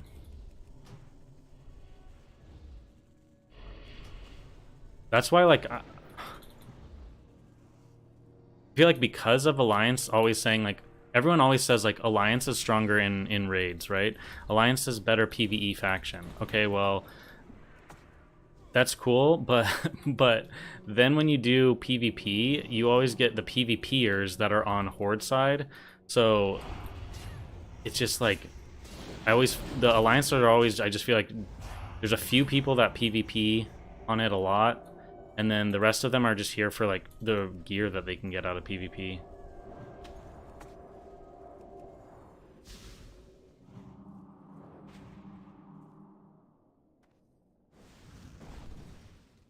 From all the streamers, I hear they're going Horde for SOD. Yeah, that's why I don't really think I'm too worried about, like, everyone keeps saying, like, they're worried about populations stuff, but I don't really think I am. Like, I'm not worried about it. I actually am more worried that we're going to see the same thing that kind of happened in Classic. So what happened in Classic is the Horde versus the Alliance, like faction wise, it was actually pretty well spread. Like the population spread was good. But what happened is, again, kind of like I'm saying, Alliance is normally way more focused on PvE, whereas Horde is oftentimes more focused on PvP. So then when Phase 2 came around and World PvP was going crazy and Alliance were tired of getting camped and everything, then you started having issues with like less Alliance people were playing or people were moving off of servers, and then you started having that faction imbalance. So I'm actually hoping that we have a lot of Alliance, and that Alliance are pretty like focused on like PvP and stuff this time around, but I don't really know if that's going to be the case. I think we'll see a lot of Warlocks with Metamorphosis. Yeah, it's going to be pretty strong, but I don't know. I think people will be able to handle it.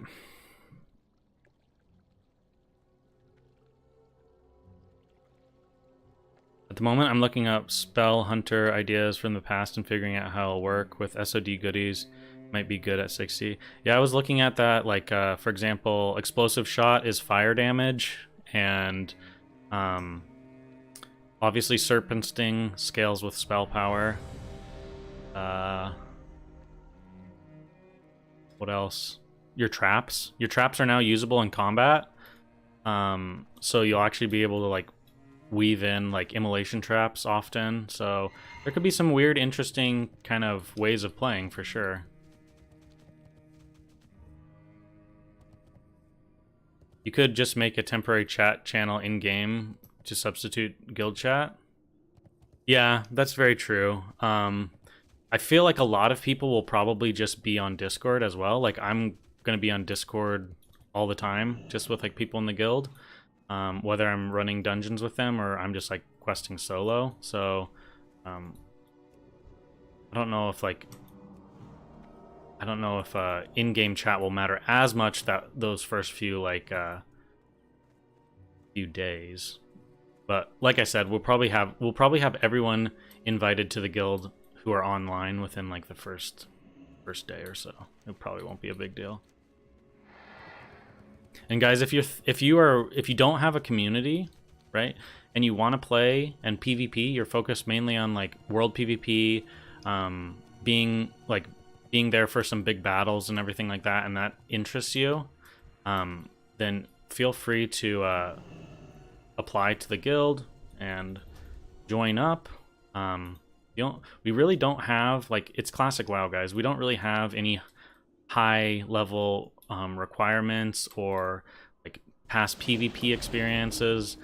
We even have like a few members who have shown some interest, and we've talked to them, and they are fairly new to WoW in general, and that's not a problem. We're just looking for some cool people to join the guild and have fun with. Basically, as long as you're like a normal functioning person that's not toxic and just wants to have fun, then basically would be able to get in. And there's been several people that have come over with like several friends as well, so it's not like if you have a friend group, you can bring them on over too.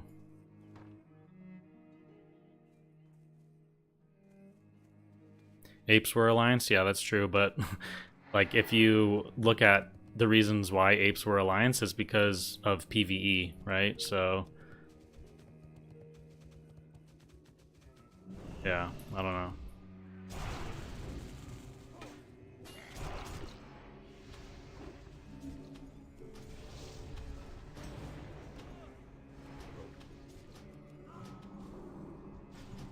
I'm missing my, I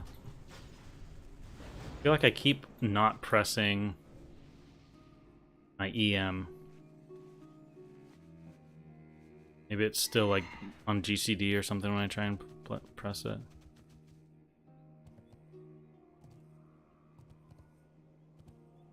Name of the site where you test characters? Are you talking about 60 upgrades?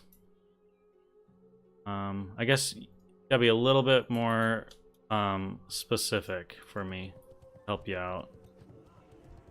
But that's the 60 upgrade link if you're talking about like looking at different gear and stuff. I'm toxic. Can I join? No, man. Sorry. That's the one requirement, and you don't clearly do not meet the standard. So I'm sorry. But I do, please, hero. My suggestion is to watch the stream and then see what server we're going on, and then go Alliance, okay? So we can kill you. Is there a Discord? Yeah, I'll link it here in 1 second. Let me pull it up. That's not very inclusive.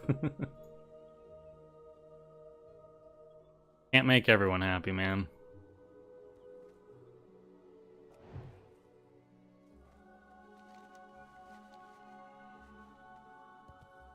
But yeah, that's the Discord, guys. So just go ahead and if you are interested, like that's not the guild Discord, okay? That's the Discord, just my Discord to hang out with you guys and chat and stuff. So you can join that Discord just to hang out.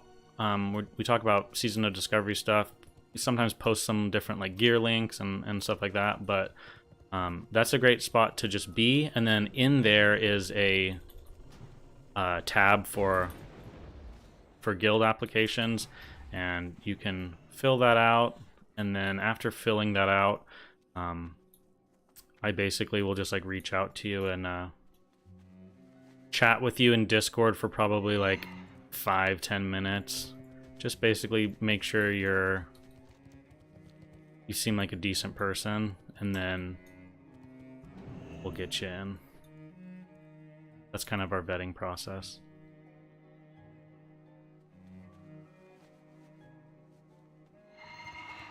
David, we probably will be going East Coast just because East Coast historically has always been like the biggest servers. Because like then if you do have like EU players wanting to play, then a lot of times they'll roll on EU or they'll roll on East Coast servers because it's decent ping for them. So that's probably what our plan will be. Even though I'm West Coast personally, that's just kind of what ends up being the best overall.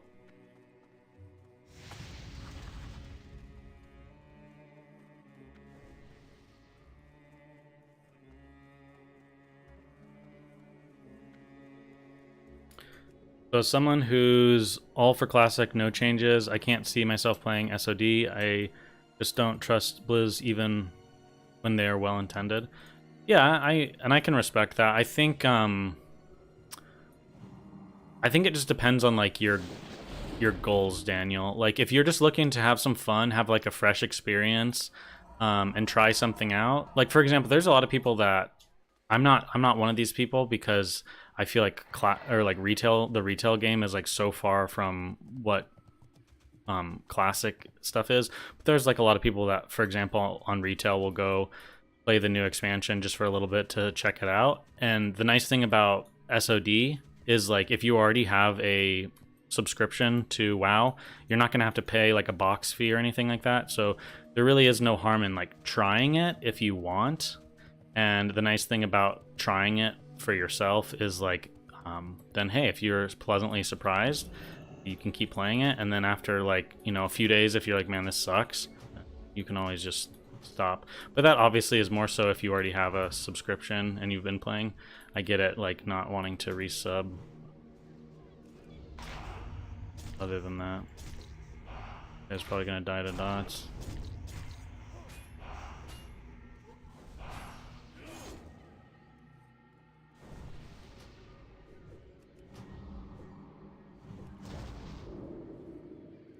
Should have put cleanse down, but oh well. Well, now I'm gonna die just because of incoming respawn.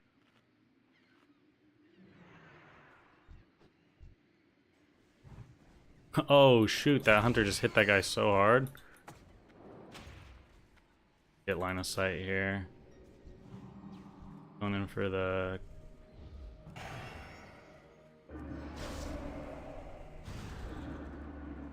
dealing with double mage CS is like impossible.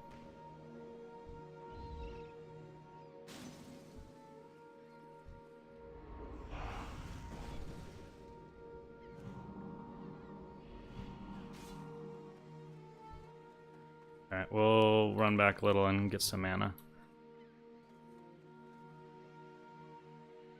You're usually East Coast, ping better there. Daniel the Cap will be level 25. And Ashenvale will be a PvP zone. It'll be fun at least. Yeah, that's kind of the way I'm looking at it, is like, are there some changes that I'm not really like a huge fan of, or I think are kind of like not in the quote unquote spirit of Classic? Sure. But I think it'll be a fun experience, and I think that you honestly are doing, if you want Blizzard to try new things, you're actually doing them a service by playing and then continuing if you enjoy it and then stopping if you don't. And why I'm saying that is because this is a seasonal server, right? So I really believe that they're using this seasonal server to almost like test content and see how things work and if things are good, right? So if there's a lot of players that start playing and then, you know, within like a month or two, everyone has stopped, right? Then they're going to realize like, hey, these were not the right kind of changes we should have been doing. Like, players are clearly not happy. But if they have some good feedback from players and, you know, people are enjoying things, but maybe they're all in agreement that, like, you know, I don't know, Warlocks need to be nerfed, then Blizzard kind of has to take that upon themselves to listen to the players and respond. So I think actually in playing the game, you're almost helping them to judge whether people are interested or not.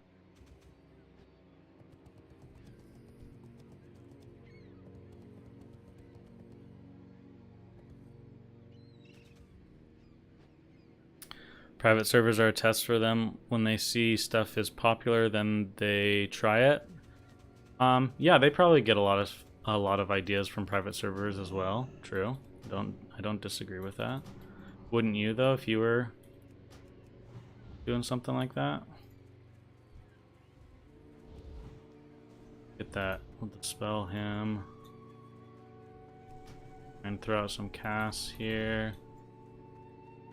I'm pushing too far. Just trying to nade us.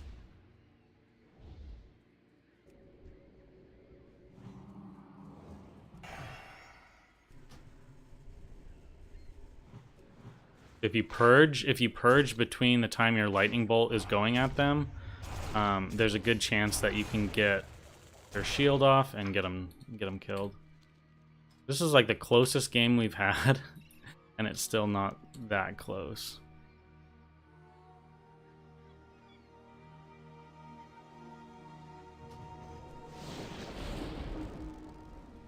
Any more news about release time? I'm slow on the ball, but 30th November, no time release yet.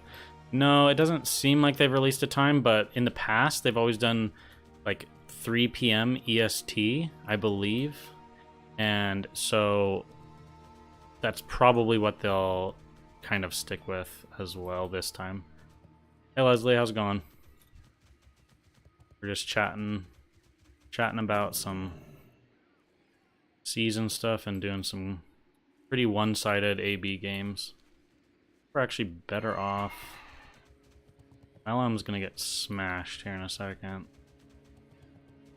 Better off taking gold mine. Just, we already have people down there.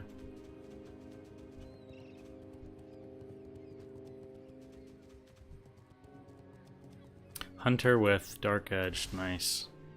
Love to see it. That'd be a fun weapon on a hunter. Get lucky with the axe proc.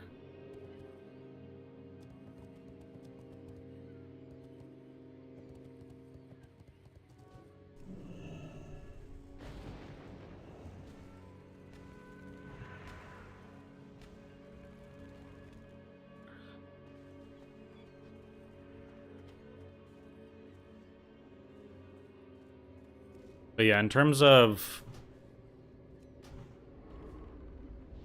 what we're going to do the rest of today, guys, I really want to take some time to not only talk with you guys, but also kind of talk out loud about my plans for leveling and just kind of going into the first day or two of Season of Discovery. I think that'd be kind of a fun thing for us to discuss and brainstorm.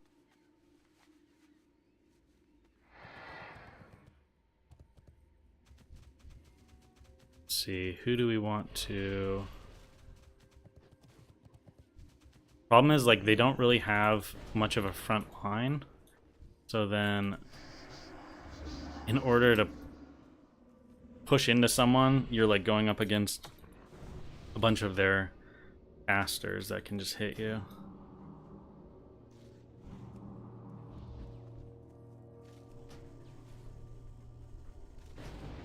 I hate Curse of Tongues, it's so annoying.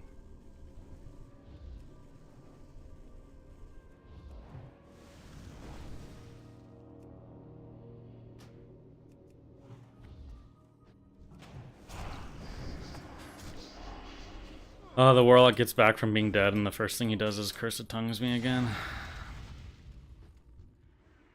That's not probably the only thing in Battlegrounds that, like, really is irritating is Curse of Tongues. Just because it's like, it's so easy for them to put up, right? But then, for me, it's just, like, so crippling to my spec.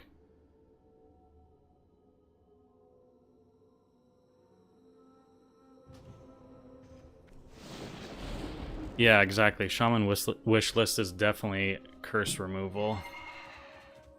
I mean, hey, if they put that on a rune, then I've got to drop something else that could be super valuable. So at least it would be, like, nice in situations where you, like, know you're going to be going up against warlocks or something, just, like, as an option.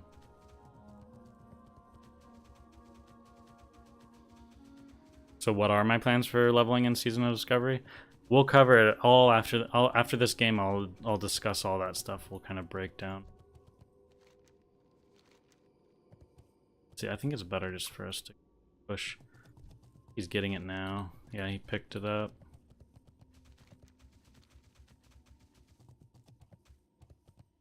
Really hyped for SOD. Really worried if Blizzard messes up or messed up as most of the times. Yeah, I mean, they don't have the greatest track record, but I will say that it seems like a lot of the people on the Classic team are very passionate for Classic, and it also seems like they, with Microsoft acquiring them, it does kind of seem like that the leadership in Microsoft, I heard from, like, an interview and stuff, that they're kind of wanting to just, like, a lot of times in large companies, right, you have to kind of go to upper management every time you want to implement something. Anytime you want to do something in a large company, oftentimes you have to, like, run it by people first, right? And oftentimes that can lead to kind of slow turnover of new stuff being pushed out, or it can lead to maybe someone in upper management not thinking something's a good idea, even though you know a lot more about what would be good or bad. So I think that ends up really being seen in the way that Classic, well, just WoW in general, has been handled in the past, like retail versions. So I'm hoping that with Microsoft kind of saying, hey, do what you guys need to do, I'm hoping that that will kind of allow for better things to be seen with not only Classic, but just, like, WoW as a whole.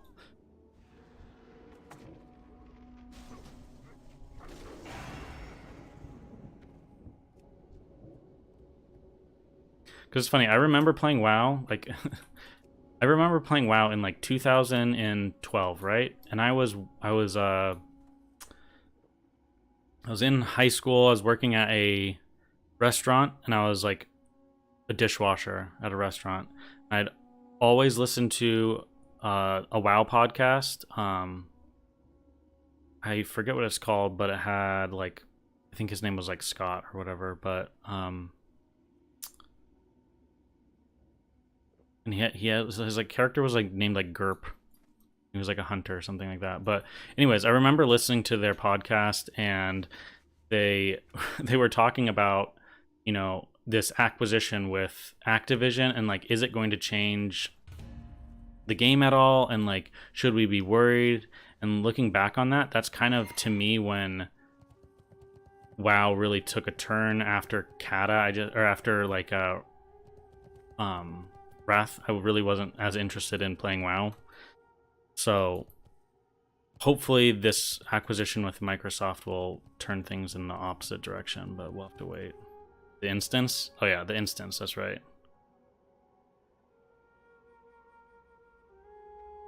The hunter is your uncle. Really? That's cool.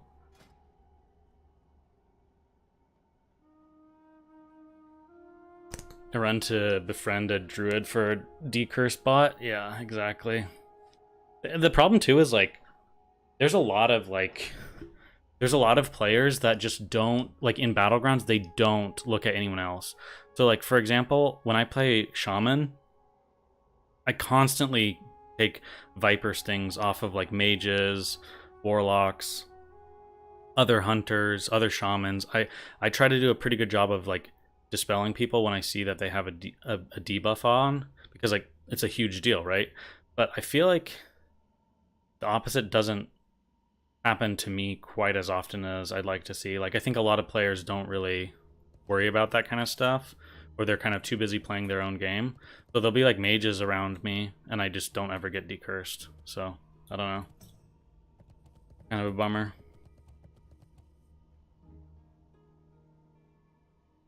But yeah, I queued for another game. Let's not queue, and we'll talk about launch plans and everything. I'll finish up with some of these questions first. Do you reckon you could play DPS Feral over Feral Tank now in SOD? Yeah, I think Feral DPS is looking actually pretty strong. We kind of broke down some of Feral DPS yesterday. I will very quickly show some napkin math that we did. Let's turn on this. So if we look at my simple napkin math, if you're interested in playing Balanced Druid or Feral Druid, so Balanced Druid with Moonfire, Sunfire, both of them ticking for the 12 seconds, and then so it takes 3 seconds to put both dots up, 12 seconds to get the total dot damage, and then in that 9 seconds, you're casting 6 Wraths. And in that 12-second window, without any interrupts and like perfect GCD usage, you get 780 damage done.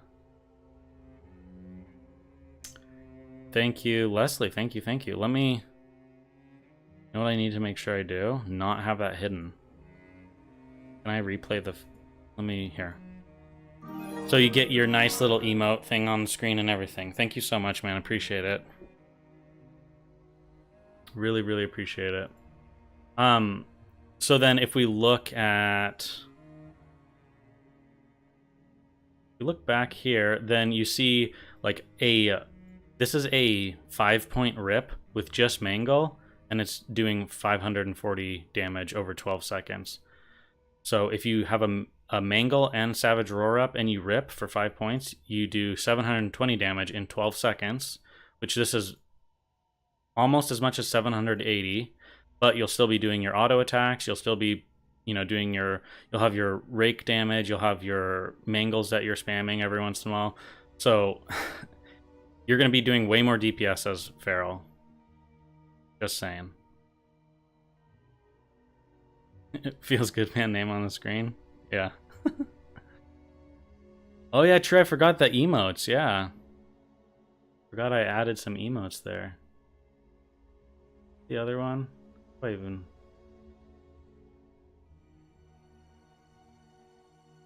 Oh yeah, this one. That's the other emote, the little moonkin, heart moonkin. Let's see, guys. What What else did we want to look at in here? So Savage Roar scales with, or like scales with your bleeds. So that's big. And it kind of seems like this is not right, by the way.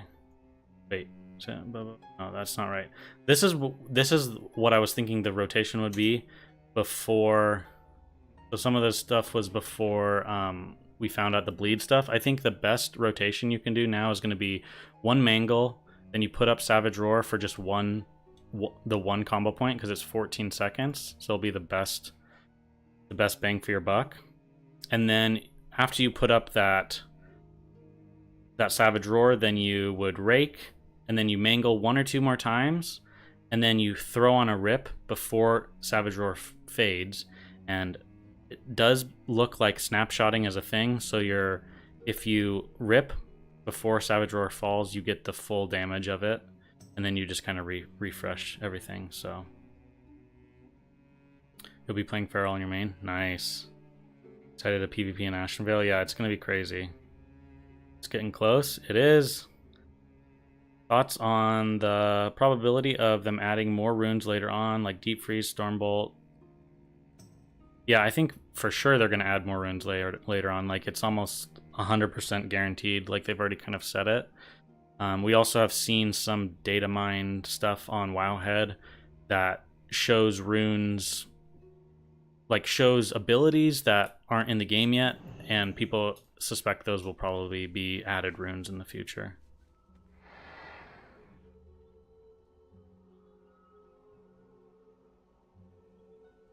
I feel like going Orc Warrior if a bunch more stuns get added. Yeah, probably Orc will be really strong for that. Best healer in phase 1. For raw healing, kind of seems like Priest. For survivability, I would say probably Shaman. Like in a PvP situation, or like where you're trying to like live as long as you can, I'd say Shaman. And then I think Druid is just like average healer. It's Druid's kind of where it's been, where it's like average healer, but like you should have pretty decent survival and everything. Not too sure hunters are gonna shred non-male healers in PvP. Yeah, that's kind of what I mean. Like I think priest healing output is gonna be the best. I think priest in PvE is gonna be probably the best healer, but in a PvP sense, yeah, priest is pretty squishy.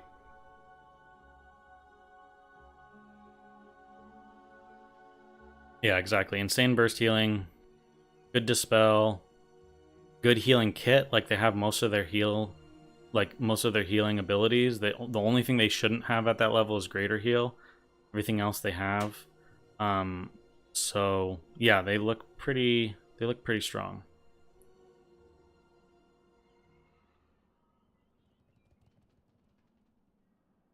Yeah, exactly. The Sunwell Blood Elf music.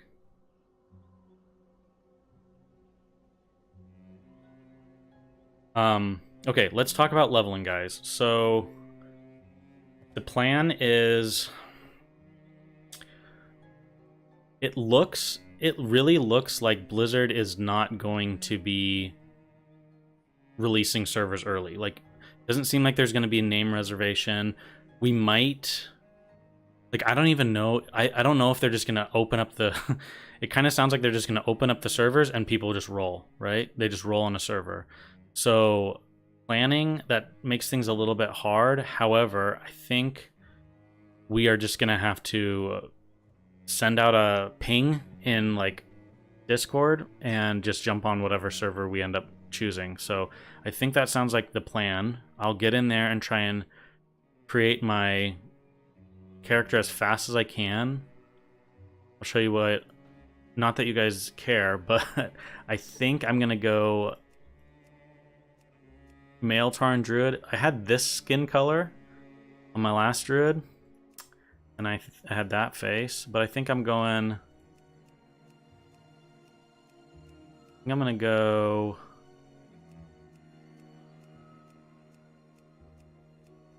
I think I'm going this time. Might be the play. Now, if you want to talk about body type 1 and body type 2, because I know we got to make sure we address these things properly. Body type 2 is superior to body type 1 because body type 2 is a woman, and we know, no, I'm just kidding. Body type 2 is better because they have the ability, they have a slightly smaller hitbox, like slightly smaller, so it will help a little bit in like flag carrying. And personally, I think a few of the Warsong jumps are a little bit easier to do as a female Tarn, but most of the time you have Noggin Fogger on anyways, so like the male Skelly is the same on female or male, so it doesn't really matter. But personally, for the small improvements that you have with female, I don't think I care. I think I just want to do male Tarn because they just, in the armor, I think they look a lot better. I think female Tarns look better on mounts, and that's about it. I think male has better casting animations, and I just like the way they look in gear. So I think I'm going to go male Tarn. Yeah, so the hitbox is different. Like, the hitbox in travel form is going to be the same. It's just when you're out of form. But it will matter a little bit, like with like a rogue or a warrior being on you and being able to hit you for like a little bit long, like a slightly longer amount of time, which could get them the ability to get off like a hamstring or a crippling poison before you switch over. So like if you're trying to min-max completely and you care about it that much, then yes, female is a little bit better. But to me, it's just like, I gotta live with looking at this guy every day, and I think I'd rather be male. I've done both female and male, and I enjoyed the male more, so I think I'm going male.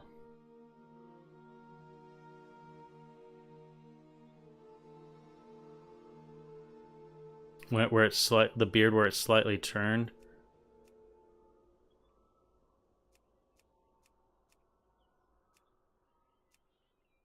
Oh, this style when you're running. I see what you're saying.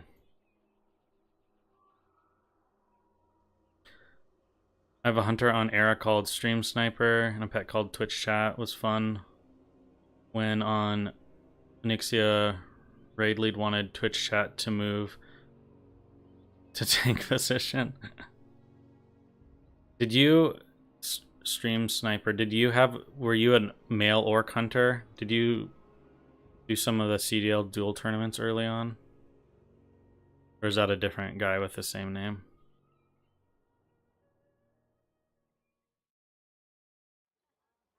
Do you think the hitbox change to Tarn males is going to do anything for druids? Not you. Okay, yeah, just same name. I mean, is it going to do anything? Yeah, it does things negatively. Like before the hitbox thing changed, like druids or like Tarns weren't able to get hit as easily. So there's a video I did. Let me find it real fast and show you guys. So druid.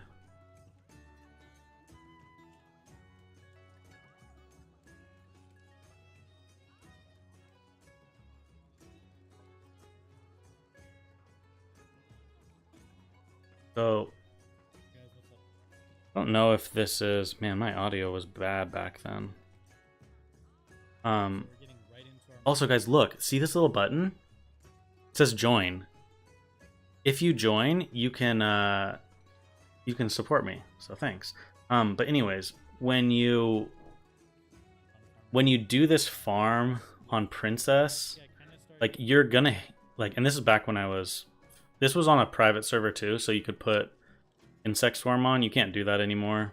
But for example, this leeway that you have where when you're running, as a Tarn, she can hit you from a further range than she would other classes. So there's just like a lot of those times where that happens. And now like if you're a melee character, like say you're a warrior, then the opposite can happen. If this is a player and they're running away from you and you're chasing them, you can hit them from further distance. So it's really nice if you're a melee player like a Tarn warrior.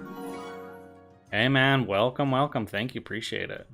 Thanks for the support. For warriors is really nice, but as a druid, this is actually a pretty big nerf to us, and is a bummer for us to have to deal with. That's a nice thing about night elf druids is they have the smaller hitbox, so you don't have to worry about that, which I don't know, ends up being a pretty big deal. So just something to note. But let's get back to talking about leveling. So I usually go with the horns pointed forward. These ones. Going left and right.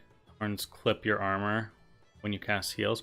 Oh yeah, the big long ones. That's true. I didn't think about that. You know, that's a good point. So you go forward for optimal graphics, or you could just do cutoffs. Those look kind of silly. And the little ones look a little... These little ones look a little too dinky. Maybe you do go forward.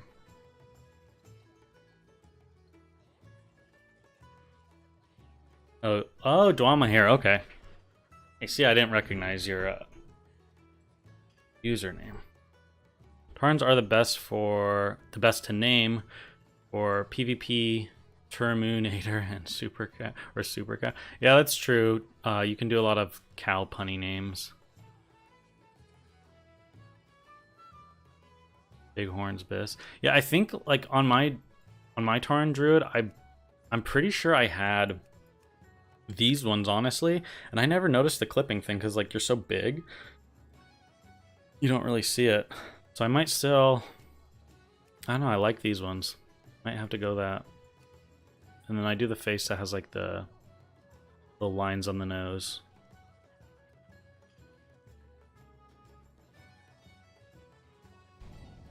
Oh, of course, someone stole my name.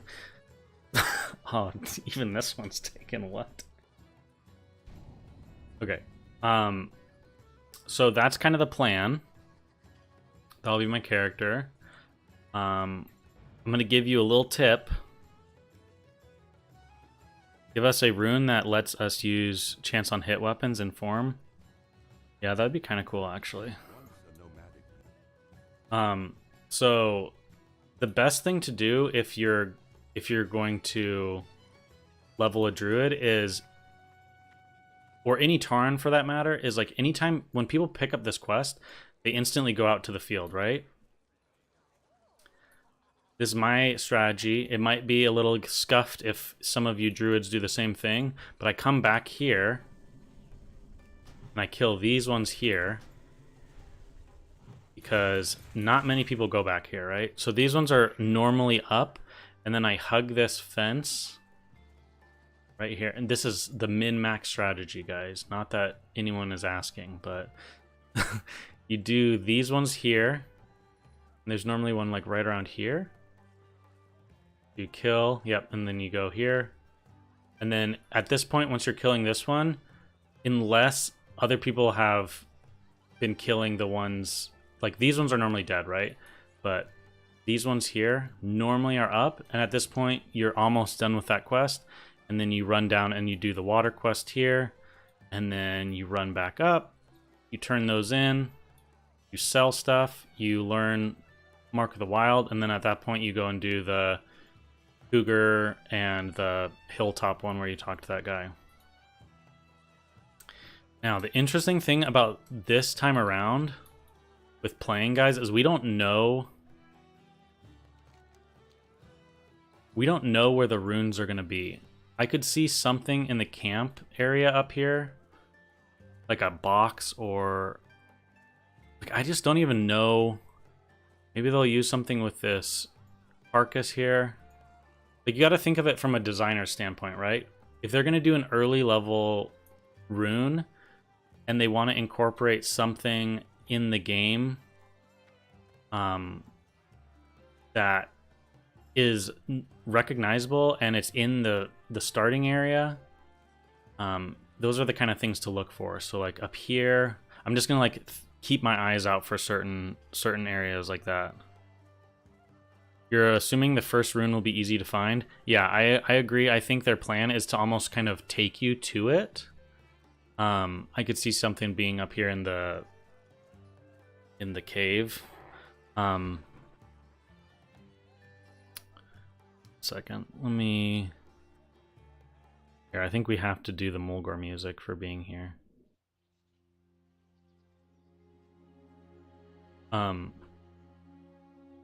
But yeah, my assumption is they'll kind of introduce players to it fairly simply, like you said, just because they want players who aren't really up to date on like the news or haven't been like learning anything about Season of Discovery. They want them to know that like the rune system exists and this is like kind of how you do it. So I agree.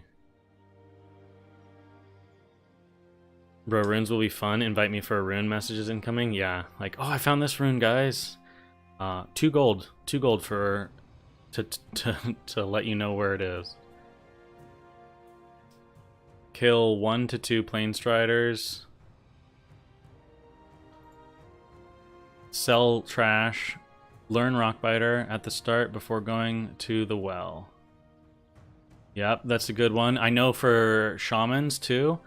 A big one for shamans is there is a weapons trainer here, and you can get a 2-handed staff that's really quite strong, and that's obviously really good.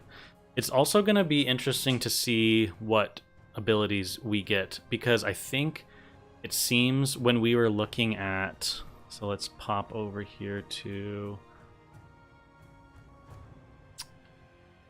this. We'll turn that on, and if we go up to here and we go to... Was it items? I think it was items. Then we go available. Oh, available in patch. There, apply. We want to find the overload rune. So look, the overload rune says it requires level 3. So to me, I think this will be one of the first runes that you get, which historically shamans, you really want to just level with like shocks and smacking the target, right? But using overload rune, it might... I don't know. It might be worth something. It might end up helping level, at least pulling. You'll still want to like pull with lightning bolt and might get some decent procs there. But I'm hoping that we get the free Wrath one early.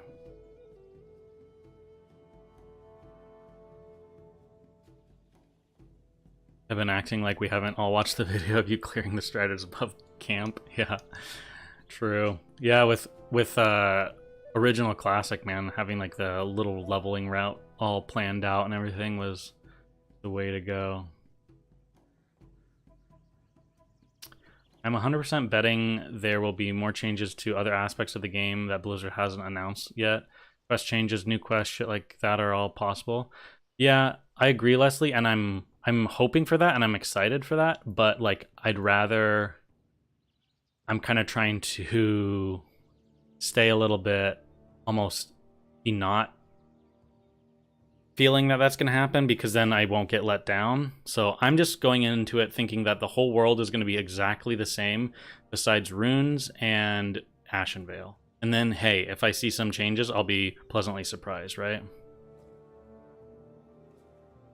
Let us know on Discord the runes location. Yeah, I'm gonna when the game launches, I will have a runes tab for Discord, and you look in there at your own risk, guys. Okay, I know some people want to find runes on their own, but I will have that open to show not only the druid runes, but other people who are leveling like a priest or hunter or whatever. They can also post where they've found things as well.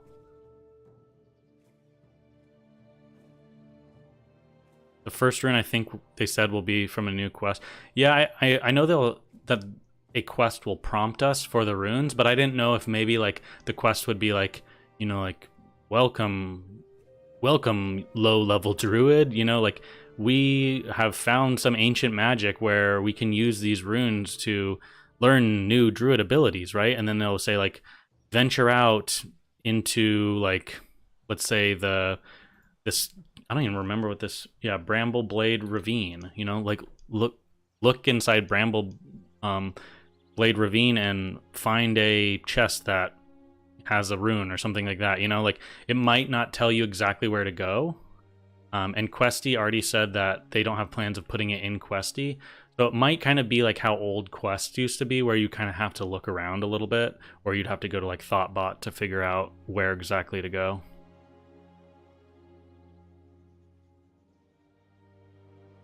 I'd put it in a small box by a random tree way out. Yeah, just put it in the most like obscure spots. Put like one where you need to have aquatic form, and it's like right on the edge of the fatigue line, and just like a little box, and be like, there you go. Good luck.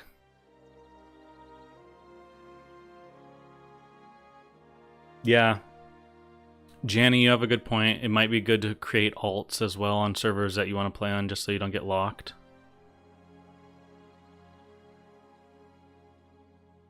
Sorry guys, I'm scrolled up a bit. I was trying to read some old stuff too. PTR leak showed a box in Valley of Trials. It was quite easy to see and get to. Okay, interesting. Might even be a quest reward. Seen Guild Gate. I can see guilds gatekeeping rune locations. Yeah, it could be like a fun PvP, fun world PvP mechanic too. Just like find where like a good rune is for a class, and then you just like camp it. Yeah, I mean, if we got the free Wrath talent at low levels, oh, that would be so great. I would love that, because Wrath is like the most, like, especially Night Elf Druids have a larger mana pool starting, but with a Tauren, it's like, as you see, I can do 3 Wraths and I'm fully out of mana, right? So it's just like a pain in the ass to level. Guaranteed that's the first one? Yeah, I'm pretty sure. Pretty sure. I don't really know what else they'd give us. Maybe like Sunfire. Which, I mean, I wouldn't be too upset. Like Sunfire would also help us level faster, right? So it's like either of those I'd be okay with. I assume with layers and such, mobs will still be on hyperspawn. Yeah, I don't think it will be too bad in the starting areas. Like, I think they've learned enough from the starts to new, fresh launches that I think it'll be relatively smooth as it can get. Shield Mastery rune plus Water Shield will probably be best for leveling Shaman. Yeah, I could see that, and just like kind of playing well, I don't know. You also could do something funny with Shamanistic Rage, swapping to 2 to dual wield weapons and putting Rock Biter on both of them, just getting a huge amount of mana back. Discord, here, Cookie, let me help you out there. Here's a Discord link.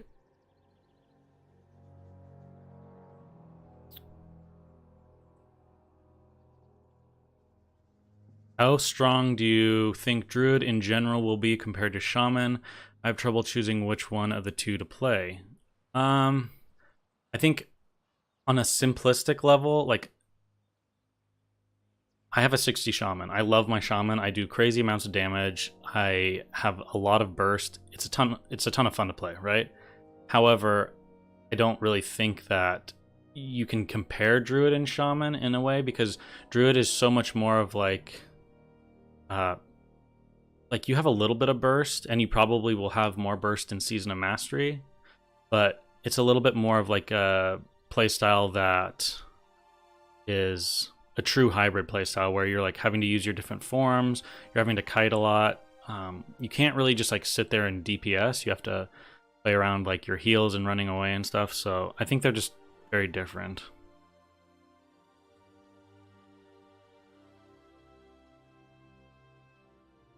Definitely get ruined from the first dungeons. Wasn't there some kind of quest which required you to take X amount of lava damage? Yeah, that was for Shaman, for one of their abilities that screams RFC lava early on. Yeah, that's kind of what I was thinking too. What race am I going for elemental PvP? Well, I'm going to make an orc shaman. My shaman will be an orc, and I just think like orc seems best overall because I don't really know what spec I want to focus on. I think all of them sound pretty fun. Like I actually think healing shaman in PvP sounds like a lot of fun. Like you're gonna be like a beefy, you can make like a beefy tanky shaman that just is focused on like throwing out heals, kind of being up there with your warrior, so you can provide like Wind Fury Totem and all that stuff. I know we won't be able to do that at 25, but yeah. You can take Shaman to 25 without ever having to dip into dual wield to start, which is nice. Yeah.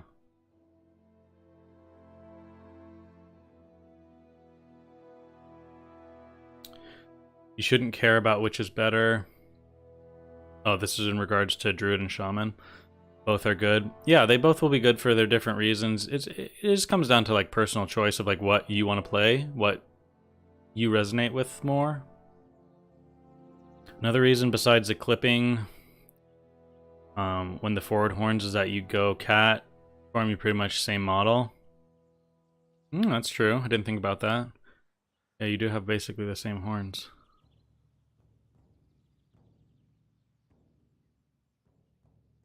Shouldn't be too worried about leveling to 25. You can get there in a day. Yeah, I think my goal is to just be level 25 before my first play session is even done.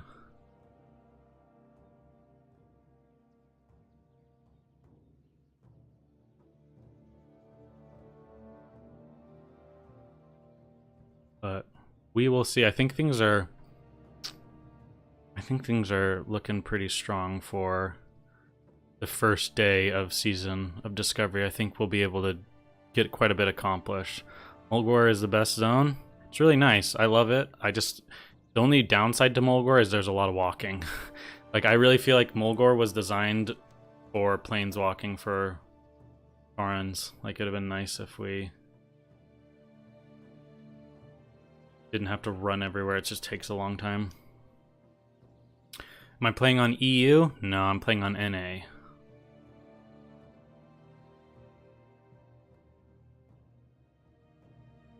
Druid is unique, like Marmite. Hate it or love it. Yeah, it is one of those classes that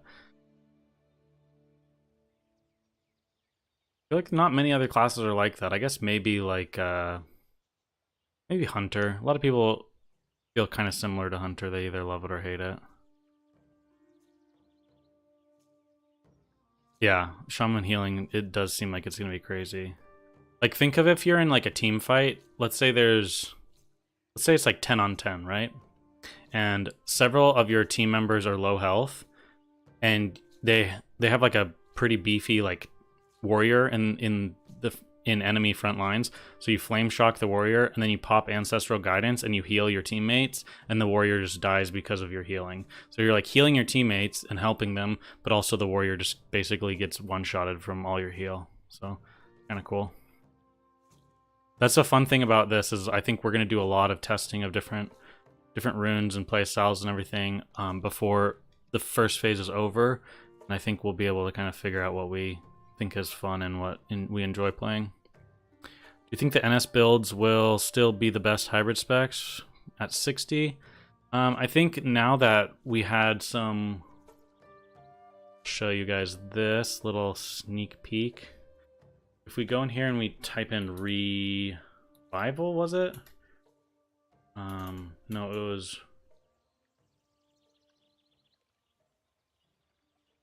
was it? I think we can find it by going to spells, added in bit, oh no, added in patch, apply.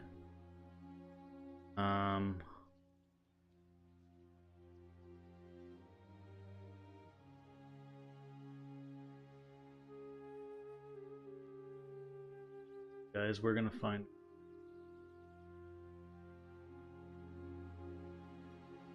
I know it's something close to the beginning of all the spells. No, it's a druid ability that we will get, it seems like, but not not necessarily in phase 1. It's just in the game files.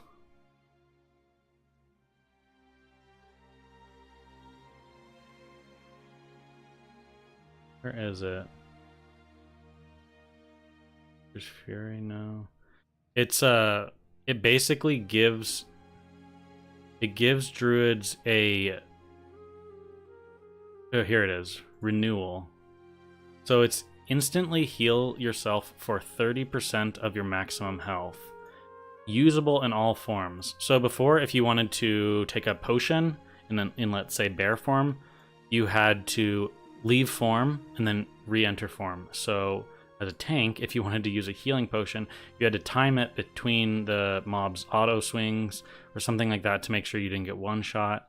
But having renewal will allow you to probably play some different specs in PvP and not have to rely on NS quite as much.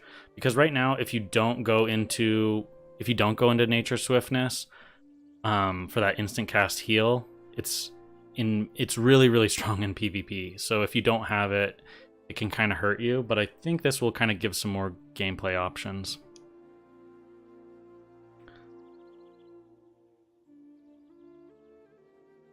Yeah, Vaughn, I know what you're saying. I've been trying to not say too much about it either.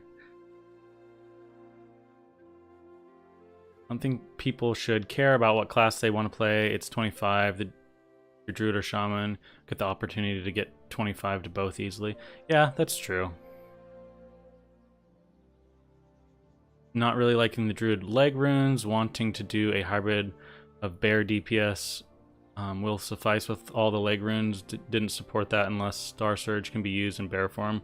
Yeah, you can't use it in bear form, sadly, but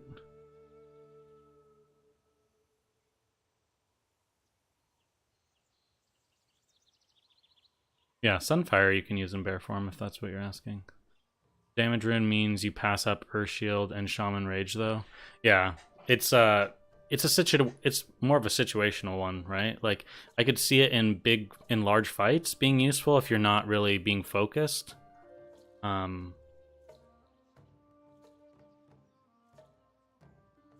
casting a healing wave into an NS healing wave with ancestral guidance seems busted. Yeah, I think it's going to be really big damage.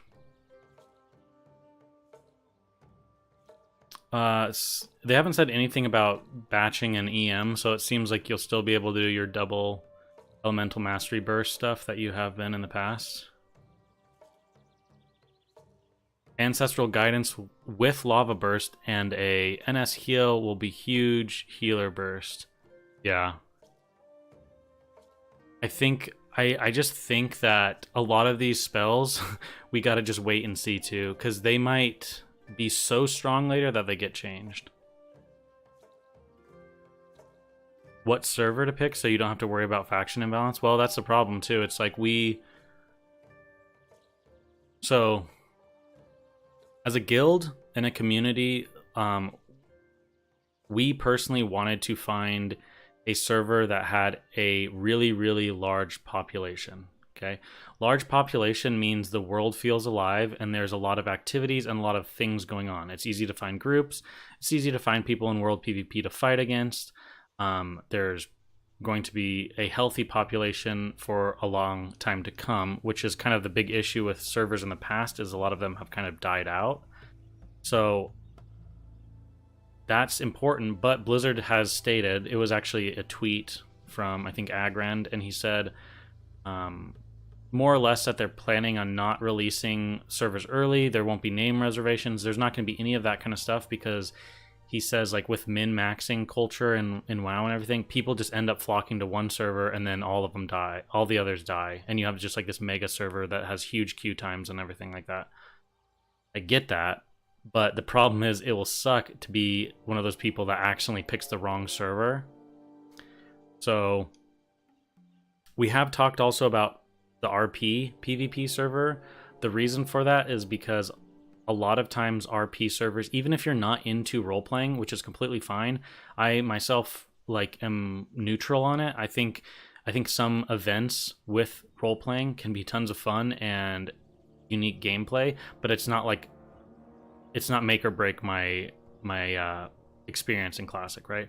But the good thing about role-playing servers is oftentimes like the community is a lot more like willing to do unique things, have unique events, um, do things outside of like min-maxing. So, you know, you might find players that will do certain things in the game that you'd never see on a normal server just because it's not really part of what's good or a good way of spending your time in the game. I don't know. Basically what I'm saying is there are upsides to the RP server as well. We're just trying to figure out how populated those will be as well. Like, we don't want to be on a dead server, essentially, is kind of our main concern. So I think that's kind of how a lot of people feel. I'm hoping that there's not going to be very many servers to choose from in general.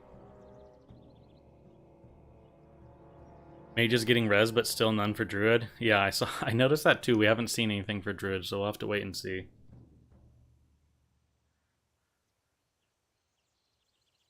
Don't Paladins not even get a res till like level 24 or something like that? Kind of crazy.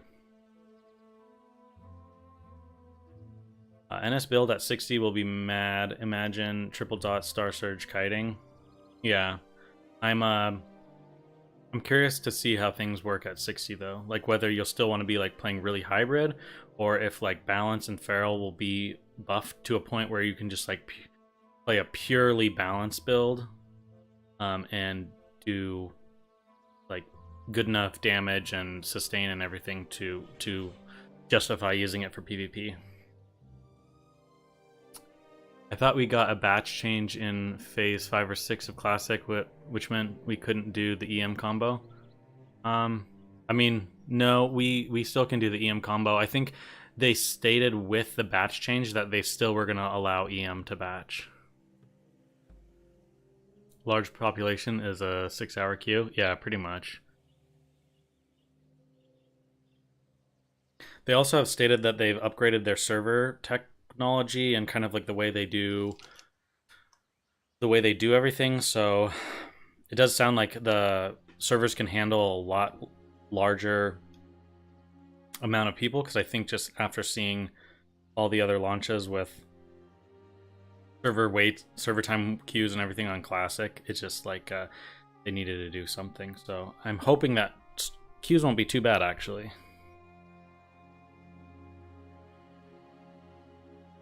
Deep balance is going to be nice now that you have instant heals off Wrath. Yeah. However, healing in like Moonkin is going to pop you out of Moonkin form, so it's like you might have to still play a hybrid spec.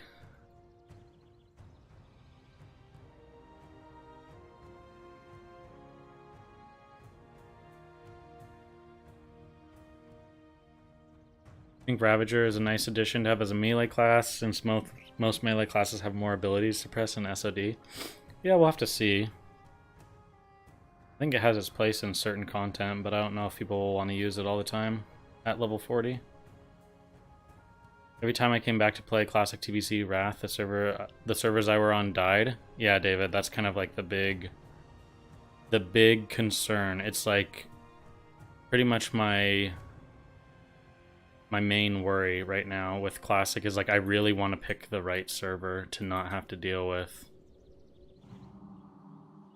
No, see, you take the Broken Horn. Look, this is perfect. If you take the Broken Horn, you turn to the side to cast, and the side you cast on... See, they thought about this Broken Horn thing.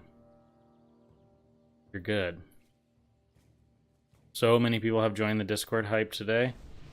Yeah, I posted it a lot more, but I think a lot of people too are just starting to, they're realizing it comes out soon, and so probably a lot of people are trying to look for a community or something like that. Yeah, welcome everyone, welcome. Going the RP PvP server, it'll never die. Rob is the best server ever. I think it depends on what you mean by best, right? Like, I played on Grobulus and I played on Faralina, and there definitely were like pros and cons to both servers. I think sometimes, like, and I've noticed this too because I joined the RP Discord, the RP PvP Discord and stuff for Season of Discovery, and one thing I have really realized, and I find it kind of funny, is so the RP players really, really dislike the way like modern WoW players play the game, but in doing that, they hate the toxicity and everything of some of the players that play just like on normal PvP servers or normal PvE servers. But then in having those feelings, they end up becoming extremely toxic themselves, but just towards a different group of people. And it's kind of weird. Like there's a lot of mean people in the RP servers too that are just like, you know, RP's the best. Like everyone else stay out of our RP server. If you're gonna come over here, like you better play the way we want you to play, and like you better not be toxic. And I don't know, it's just kind of weird.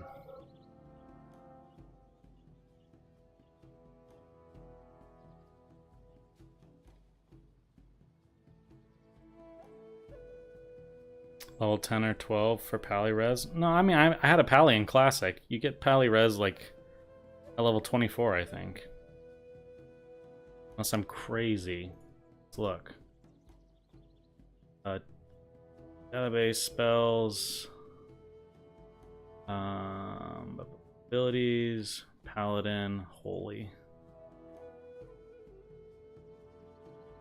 Hey Jerome, what's going on, man? Redemption, level 12. What do you get at level...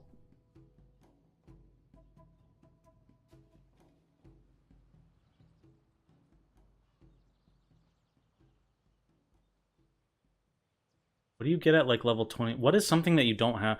Oh, is it a cleanse? Is it a magic cleanse? You don't get till like mid-20s, right?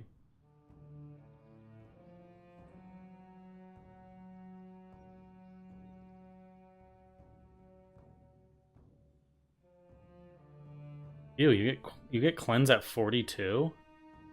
Gross. I swear there was something like I had a paladin and I was like,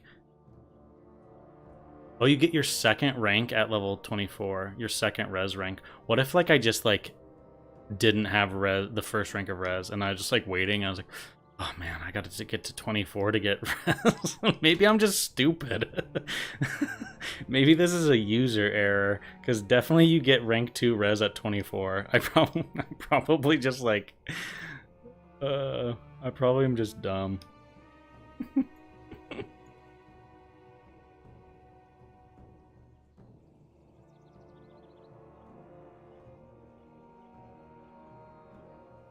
What is the add-on that compiles all the add-on icons called again? One with the M. Your unit. Oh, this. It's super nice. It's like I have to play with it because I have so many add-ons, and then my map is just covered.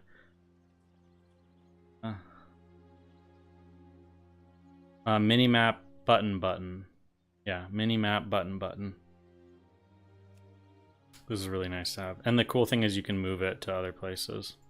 You just have to like unlock it through the settings and then you can move it anywhere.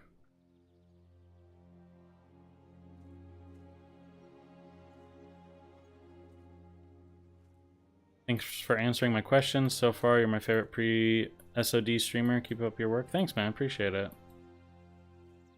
So Ashenvale is the 25 PvP zone. What's going to be the next phase's PvP zone? Well, okay.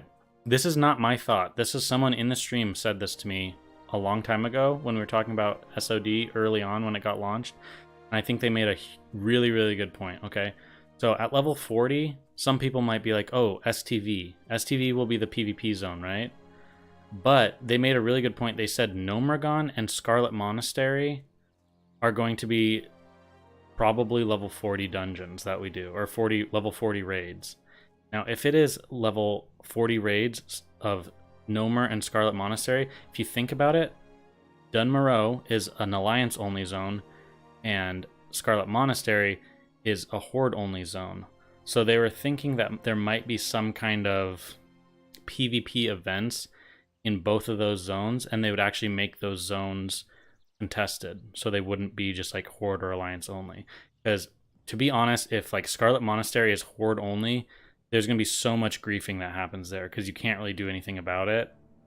On Alliance side, you just have to take it. You can't even fight back if people aren't flagged.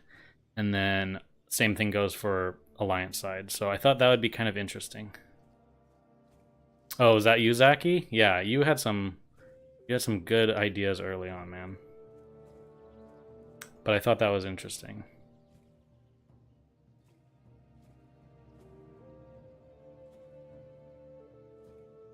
You had so many paladins and deadmines say they didn't have res. I think it might be... Is maybe res like connected to like a class quest or something like that? Maybe that's it. Maybe I'm just... Because I feel like it wasn't just available for me to buy, but maybe it was.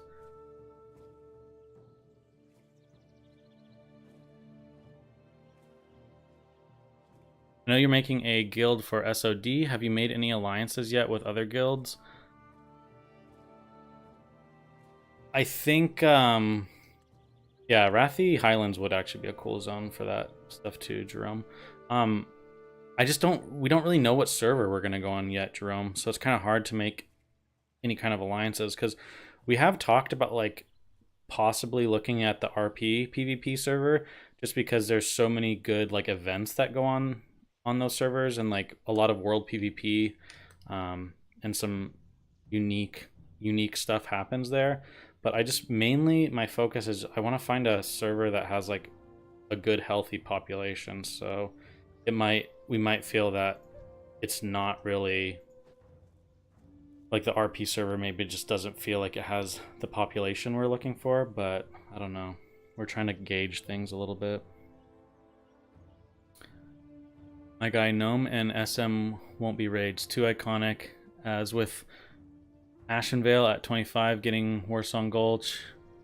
At 40, the PV zone will be Arathi Highlands, and the new BG Arathi Basin to go with it. Yeah, I mean, that's definitely what they could do, but they pretty much already confirmed that Nomergon and SM will be raids. Yeah. I think Nomergon will be accessible in Phase 1, just as its old version. They kind of said that they wanted to do that.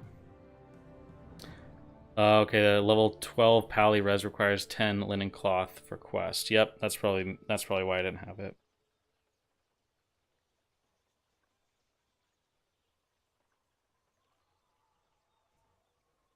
You don't think they're going to do Nomergon? The alarm bot was just to say spoiler? Okay. I mean, that makes sense too. So you're thinking they're just going to stick with Scarlet Monastery? I could see it. The only thing RP means to me is no streamers or content creators. That's what the letters say when they're talking about Classic. Yeah, I think they're kind of... Jerome, the way I'm looking at that is I feel like they kind of mean more of like an Asmongold or like S-Fan streamer, where it's like their communities actually like create a huge impact on a server. Whereas like, I don't know. I feel like I wouldn't really harm or make RP better in any way on a server like that. I don't really think I really have an impact like that.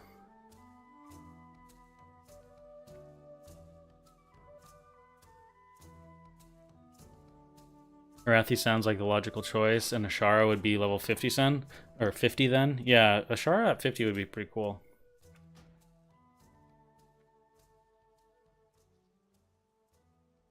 I don't know what they would do with Karazhan Crypts. They could do dungeon or raid, to be honest. I hope if they're gonna, since it's like a fully new thing, I hope they would just do a raid, because that's a lot of work for them, you know? You're torn between Druid and Lock for SOD? Well, hey, the good news is the level cap is 25, so you definitely could play both of them and kind of just level them up both at the same time, or level one first and then the other afterwards. You'll have time to kind of test stuff out.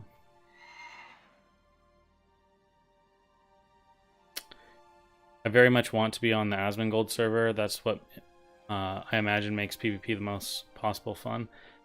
I mean, like, I agree and disagree. The problem with Asmongold and like SFAN server is if they both go Alliance, which I think, and if they both play on the same server, which they probably will, they have a huge amount of players that follow them that will play on that server for like a week or two and then stop playing in completely. And so then what will happen is you'll have a huge faction imbalance where there's a ton of Horde and not as many Alliance. You saw this with Faralina, to be honest. Like Faralina had like it was like 60-40 Alliance when the game first came out, and then both of those guys kind of stopped playing, and the population tipped to where it was a little bit more Horde than Alliance. So basically 20%, well, I wouldn't say 20, it was like 10% of Alliance population left, and I feel like a huge amount of it were stream watchers, you know what I mean? So I don't know. And I kind of those guys have such large streams that they're 100% doing everything they do in game and on their stream for content and for making money, and I don't fault them for that, right? That's their thing, that's what they're doing, that's how they're making their living. But I do feel like their hype and enjoyment for WoW ends up being a little bit like manufactured in a sense, because they're always like so hyped for any kind of WoW news or any WoW content, and then they play it for a little bit and then they just stop. So it's just like I feel like they end up just kind of damaging the server when it comes to like a population standpoint. That's my only like worry. Not to say I wouldn't play on the servers that they're on. I did in the past. I played on Faralina. Had a really good time on Faralina. But yeah, that's just kind of my 2 cents on it.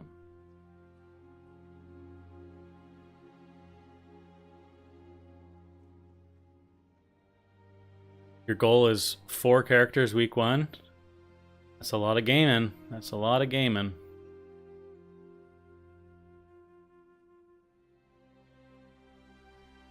Asmongold's guild is killing our Humbert Helm farmers in Hillsbrad. Please PSD for invite to clear them out. Yeah, exactly. You think SOD will be season of splits with content released at 60 to stay within the year? Framework 1 to 50 will be 3 months, leaving 9 months for all the 60 content. About 2 months a tier. Yeah, we'll have to see, War. I don't know what they'll do.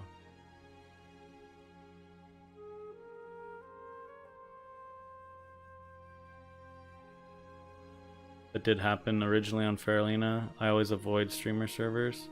Yeah, I know a lot of people aren't into them. The thing you can't disagree with, though, is streamer servers tend to have the highest populations.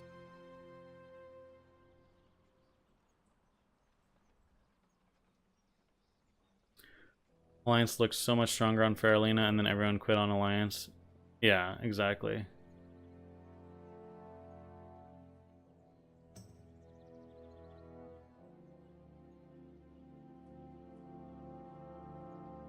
Simps F up the game because of them.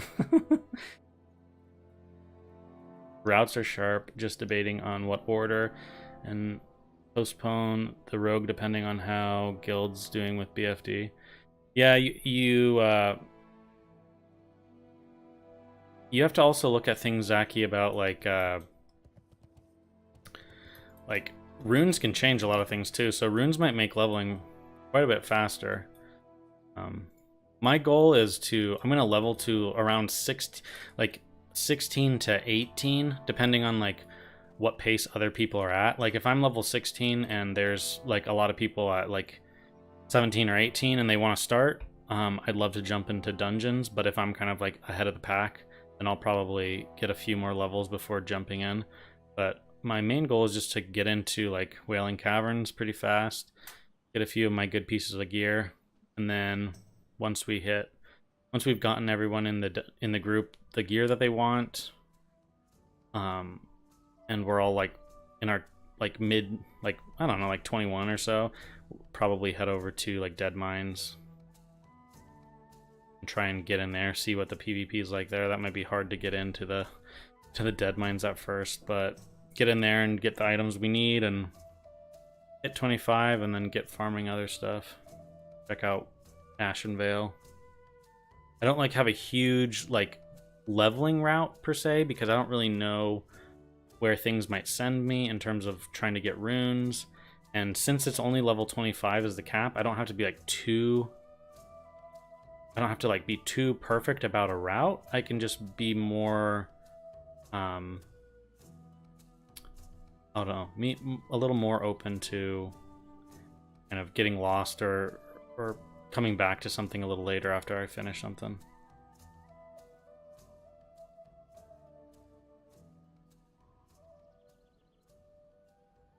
Didn't they basically say that we won't get as many servers, but they will actually actively faction lock servers? Yeah, I think they're trying to do a better job of balancing stuff.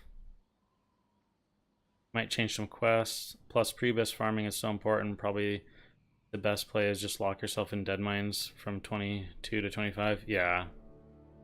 Yep. SFK will be nice for caster loot. There's a good ring that drops for melee loot or for melee classes, and there's also obviously the quest ring. So there's a few things in SFK that melee one as well. Also, my other plan is to level fishing pretty early on for Sunday, and then I want to try and get a group together to farm Humbert's Helm pretty fast before we have a lot of like alliance competition there, just griefing us. I think that would be a huge item early on. But also, I kind of agree with someone in chat yesterday said this, and to a large extent I agree. I think you want to stay away from being too caught up with like getting all your best pieces of gear, because it's level 25. It's not really going to matter. A few, like a month later, you're already going to be like moving on to 40. So I definitely want to try and do the PvP stuff and Ashenvale stuff more than anything else, and just kind of enjoy. Love to see only a handful of layers at most.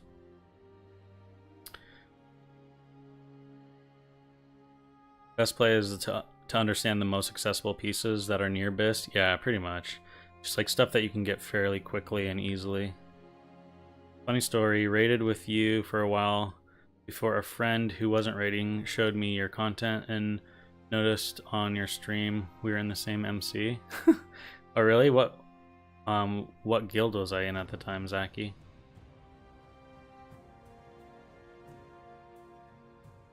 Level 25 matters. It's not. If not 40 doesn't and 50 doesn't. Well, I mean like. Oh, that was for no hit. Okay. Yeah, Wartome. I mean, like, I don't really necessarily. I don't agree or disagree. I'm just saying, like, at level 25, you could worry about getting a.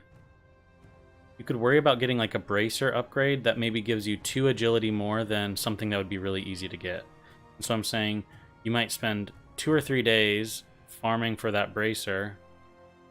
You get the bracer, and then like it helps you do ever so slight more damage, So it's like, I guess it's just where your priorities are. I'm more saying that like gear won't matter too much for PvP early on, and so if like you're really excited about the Ashenvale stuff or the PvP, then probably should just focus on that and not worrying about having like every BIS item you want. Now, if you're like really into farming out the BIS items and that's what you enjoy, then definitely go that route.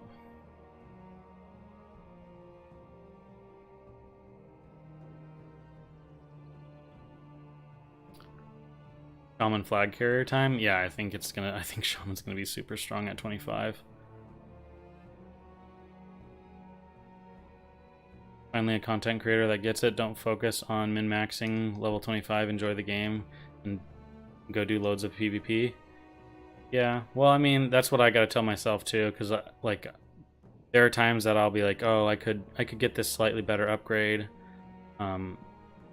but yeah, it's not really going to make a huge difference in PvP at level 25, and so I probably am just going to spam a lot of Warsong Gulches. I think the fun thing too will be like we look at Ashenvale. Here is where the Alliance queues for Warsong Gulch, like right here, right? Or here. Something, it's like right here, I think. And then Horde queue right here.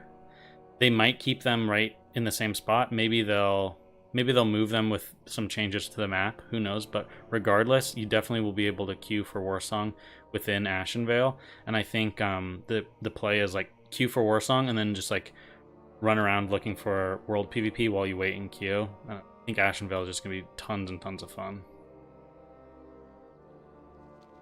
Get the 900 armor shield as well. Yeah, that shield is absolutely busted for 25.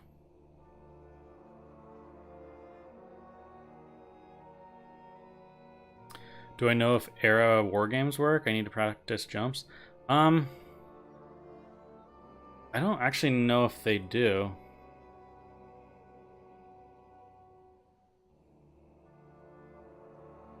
No, I want to farm a lot of RFK as well. I'm gonna jump into RFK a ton as well, but I'm just trying to. I'm wanting to make sure I like keep a good balance of everything. Right, I'll probably do like a few hours of dungeon farming and then go PvP for a while, and then just not dedicate everything for one thing. Let's not forget AV. That will probably unlock at 51 as intended.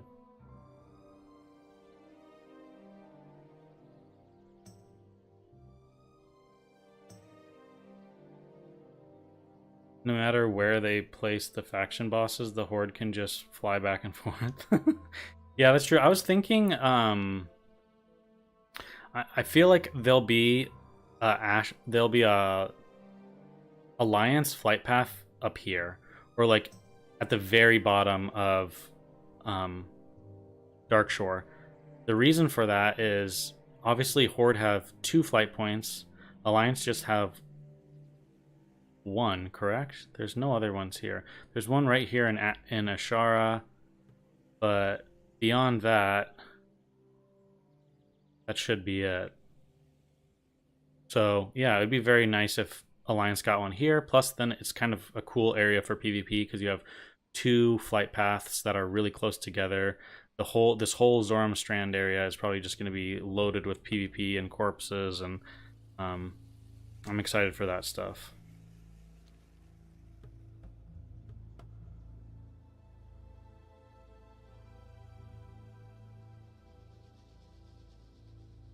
Thought Blizzard servers were only hardcore and Wrath. No, so like if I log out right here, the hardcore server is also, it's just a tab down here. So if you're on the hardcore servers, if you look down, it just click classic era and then your classic servers are there.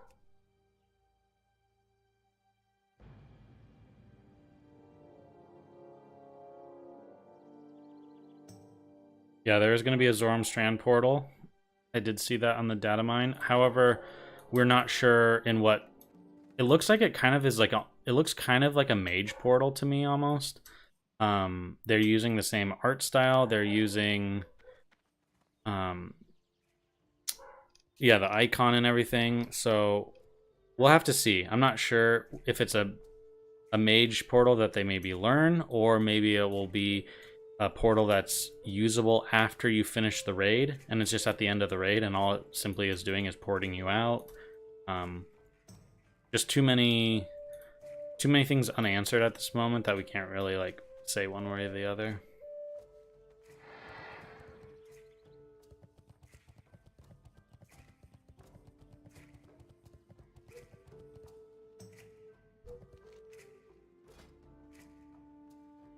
Oh, well, Shiny, it is.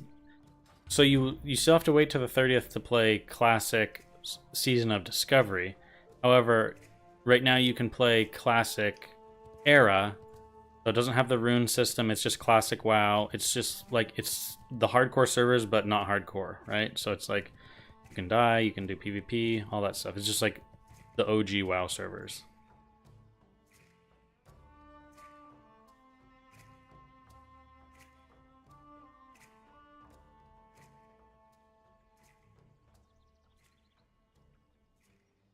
want to practice jumps on the priest so I can keep up with Valkyrie.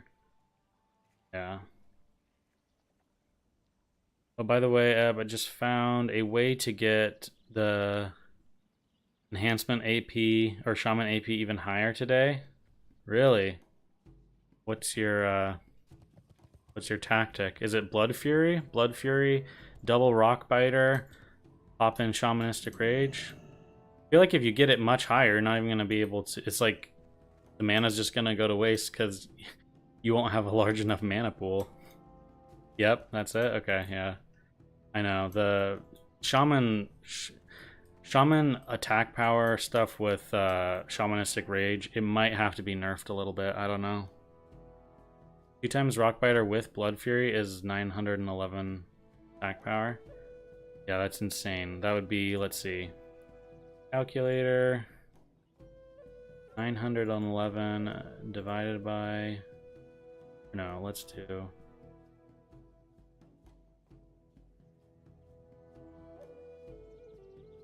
136 times, it's 1 second, or it's every 15, it's every 1 second for 15 seconds, right? It's like 2,000 mana. That's like way more than you even need. Yeah, that's ridiculous. I think they're gonna have to look at change. But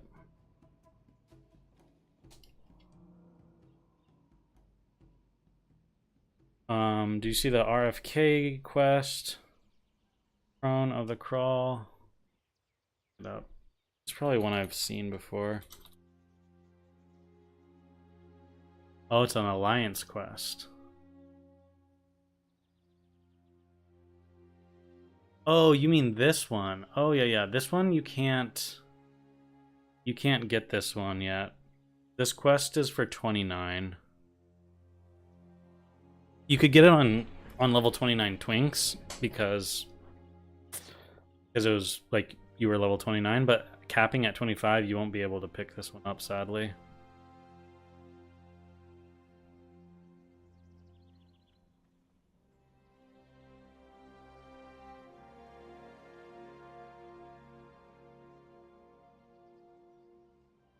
I really don't know. I'm going to probably join up on the 30th. Either way, I'm pumped for SOD.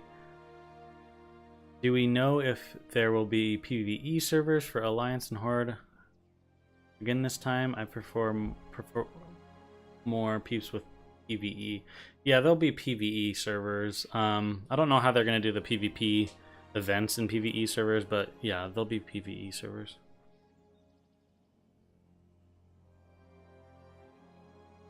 Dual wield caster healer shaman, yeah. The dual wield stuff is going to be kind of crazy.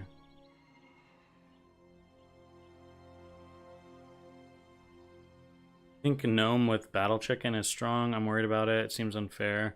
It depends. Like, I haven't really looked into what it requires to make the gnomish battle. Well, actually, no. It's gnomish, so no one will be able to get it.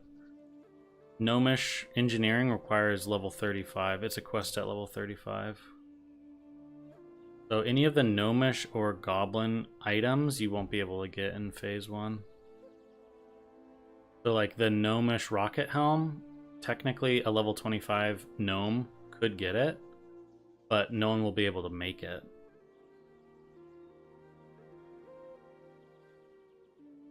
Great info, thanks. Yeah, that would be kind of strong. Dual wield melee caster depending on what runes we get later on. Yeah, I think there's going to be some really crazy, like, for example, we were talking about this yesterday. There's, you could play elemental enhancement to pick up flurry and down into elemental weapons and weapon mastery. So you're getting all these, and then you're going down to the elemental tree to get elemental fury. And you're also picking up elemental devastation, and then elemental devastation is for 10 seconds. It gives your melee attacks 3% additional crit. But if you're playing with lava burst is a 8-second cooldown, so you can basically have 100% uptime on elemental devastation and be like playing dual wield and enhanced shaman. So it's gonna be you can really play like a crazy spec.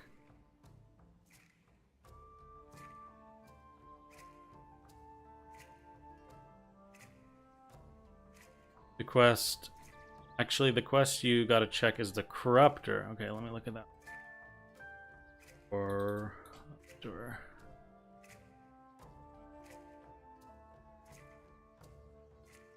Oh yeah, we've talked about this one. The Basalt Buckler. That one's gonna be a really good item for sure.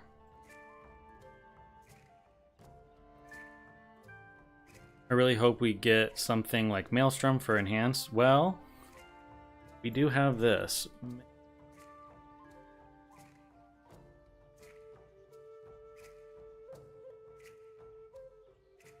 So looking in some of the stuff added in 1.15, we see Maelstrom ready. And you could say like, well, this could be in the game files because it's going to be used on a boss will have a Maelstrom ability or something like that. But if you look, it says it requires Shaman. So it does have a class given to it. So this might not make it to the game, but it does show that they're at least testing it internally. So, pretty crazy.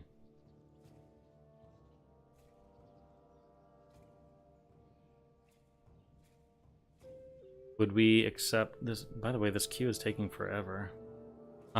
Would we accept new races like Blood Elf if they didn't allow them to be paladins? I think it's just better that they keep the races the same. I know a lot of people would like to see different or newer races or things added. If they did that, I wouldn't be like irritated or mad or anything like that. I just don't really think it's necessary.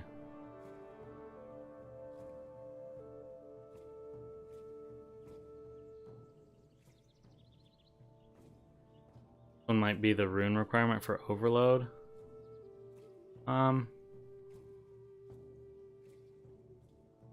Yeah, it could be. I'm not so sure though, because the overload stuff's all in the game. They have like the scaled down instant abilities. They have the quest item, so I don't really know where that one would fit in. Like that ability would fit in anything. I think BM Hunter or Marksman will be better for the first level 25 raids. Really no, it just kind of depends on how the pet scales. With this, some of the smaller nerfs that we see for hunters with their crit, and like the lone wolf stuff, I think maybe BM would be stronger, but I think we're probably gonna need to wait and see. The information we have now, Warrior is looking way too strong at 60. Yeah, I mean, we'll have to see. Things will get changed throughout the phases, I bet. Like, for example, maybe Warlock wasn't scaling that great from armor, right? And so they knew, hey, we're going to have Warlocks be able to tank, and at 25, even with like, you know, let's say 250 or 300% armor increase and all this stuff, like, man, they're dying way too fast. Well, hey, we're doing it in phases, so how about for phase 1 we just make it so it's 500%, and then once phase 2 is about ready to come out, we'll just nerf it down to 300, you know? We don't know their mindset of things. They said they're going to be adjusting like balance and tuning for stuff, so I could see it being like a lot of changes between the phases, so I wouldn't get too like hung up on what something looks like at 60, because that's so far off. Yeah, I think Feral is going to be very, very strong in PvP at 25. I was looking at a stream from BlizzCon for Feral Druids, where she was doing Feral DPS in BFD, and their bleed scale with attack power, their bleed scale with Savage Roar. Yeah, they pump. I don't know. They seem to do a lot of damage. I'm actually really, really excited. We'll have to see how they stack up against other classes, but they are looking pretty strong. We're waiting on this game, guys. It's taken forever.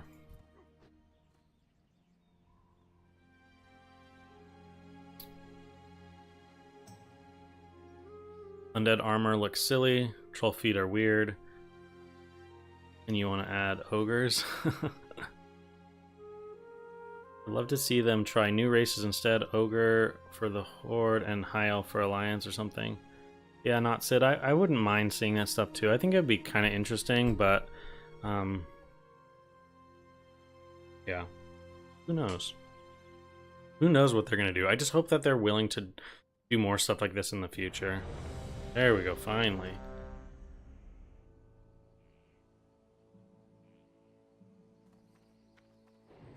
Yeah, guys, if you want to support the stream, watching it and hanging out and chatting is the #1 way to do that.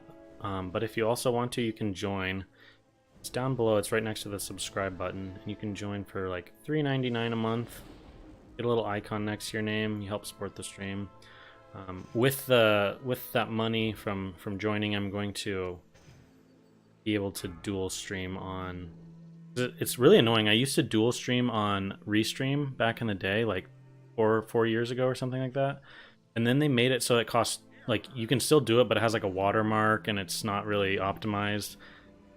So if you want to get Streamlabs Ultra, you can do it on Streamlabs, but you have to pay $20 a month for Ultra. That is the plan. New races are a step too far for many people, including myself. Yeah, I mean, that's kind of... I don't know. It's hard. It's hard because it's like, you know what you're saying? You're saying is a step too far for many people, right? And I agree. But there are people right now that love Classic WoW that are like, we should have the new models. And I'm like, I don't think the new models would fit in Classic WoW at all. I think that's totally a bad idea, but there's some people that want it. There's some people that want Transmog. There's some people that want Wrath of the Lich King talent points, right? There's some people that... So I can go on with the list, but kind of what I'm saying is everyone wants something different out of the game, and Blizzard will never make everyone happy. So it's like, that's why it's hard. It's hard for them to even look at doing any changes to Classic, because there are people who will be up in arms. There were people that were mad on the forums. There were people raging about them adding Chrono Boon to the game, and I think Chrono Boon has been hands down the best thing that WoW has ever, like, Classic WoW has ever had. Chrono Boon is like the best thing ever. It allows people to play their character and not just like log off with buffs on. Like, it's just, as a whole, that was like the best idea, and it was like a great way of implementing it. And people were really mad at that. So it's hard to make people happy. Ogres would be too much. Yeah, they would be a pretty big model, so interesting to see how they did that. Don't know what to play in SOD. You want to play everything? Shadow Priest. Yeah, Shadow Priest looks like it's going to be a lot of fun. I'm right there with you, though. It's hard to know what to play. So on Shaman, that's a little tip that I've been telling people all day, but it's important. If you're like fighting someone that has like a shield, or you want to dispel them, a good thing you can do is you can cast a lightning bolt, and then as it's traveling to them, you can purge them, and try and get the shield off before the lightning bolt hits. Let's mount up. Go. Clearly a lot at Lumber Mill. They're probably going to push down to farm afterwards, so we'll just go over here. New models and updated world overhaul. Yeah, see, I'm not into the, like, I think the new graphics in like retail WoW look way too like Disney-esque, like Pixar happy, like very smooth and clean, and it looks good, but it just doesn't really feel like WoW to me. Okay, most unlucky place for me to walk, I guess.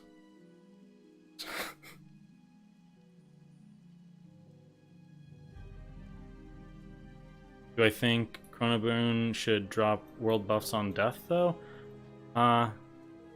Yeah, I think people would just play on PvE servers, or they just stay in the capital.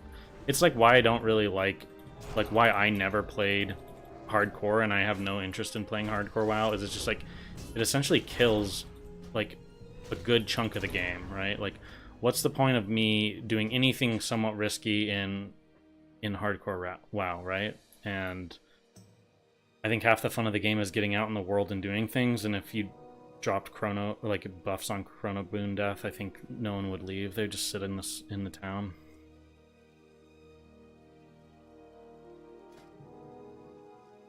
Maybe if you could bank the chrono boon, yeah, I'd like that idea, because then it would still give players a reason to like kind of grief or irritate people at like world buff areas, but then you still could like protect your buffs if you get back to a capital. Purge should be short range. Yeah, Purge is a strong ability.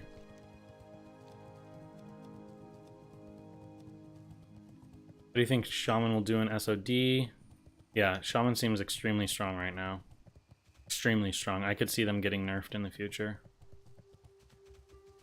Shaman already, like historically, at level like the lower levels, like 25, they have like good survival. Psalm 2 waiting room. I like your guild name.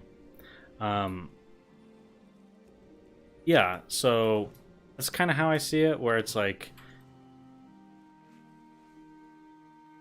Shamans were already strong, you make them even stronger, and then it's like, is there a point? Should you just... Yeah, we haven't seen them when they stack up against other classes, I guess, but I could see them getting like some nerfs in the future.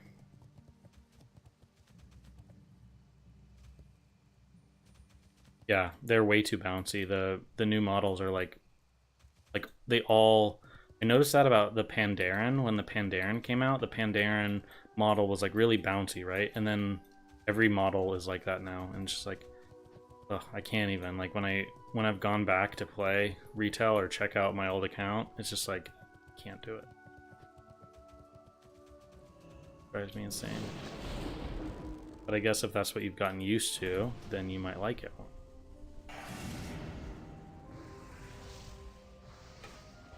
Destroyed.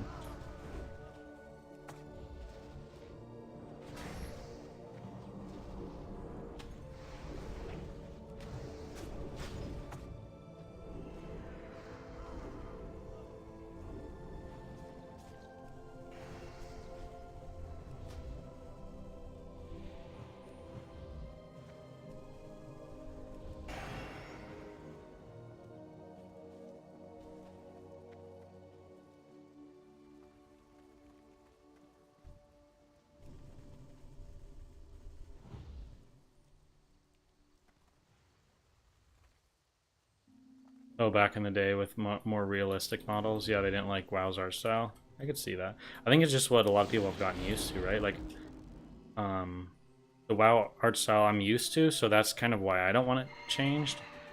And if it got updated, I just would like it to be like a toggle thing that people can do. Like, I don't mind if that's what you see, but if I could keep my old models, I'd like that. Don't nerf me, Shaman. We'll see too. I mean, they could scale, like their runes might be really strong at 25, but maybe at 40, it doesn't feel like quite as overpowered. So they'll leave it alone. Who knows?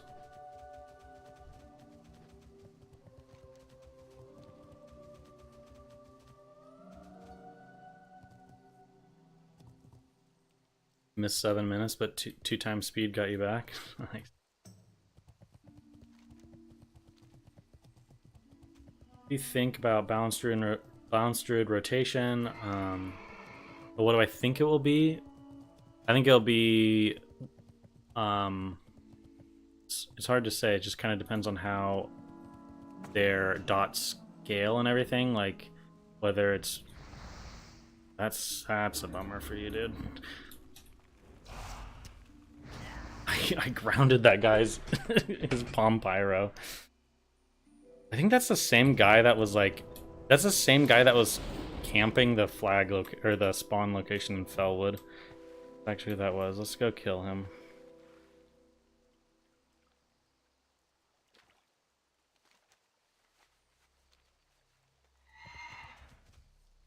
But yeah, I mean, like when it comes down to like if casting, like for example, if casting Starfire over and over again is more mana efficient and decent DPS, then people will do that, right?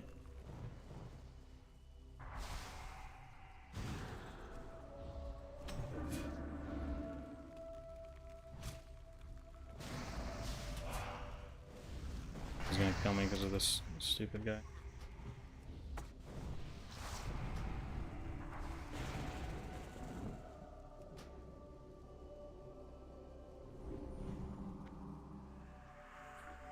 Let me drink, please. Oh, I have no water. Oh yeah, because I had logged out. Ugh. That's the one thing I hate about mage water. Stupid. When the then new models were added late kata, there was an opinion to not, or oh yeah, an option to not enable them. They changed it later. They dropped it. Yeah, I remember that actually. Because I actually remember I used to toggle it off because I hated them. The only ones I liked, I think, were like undead males. I think were decent. Maybe it wasn't that. If the devs would do graphical upgrades, then keep the shape of objects basically same from silhouette, but fidelity and textures.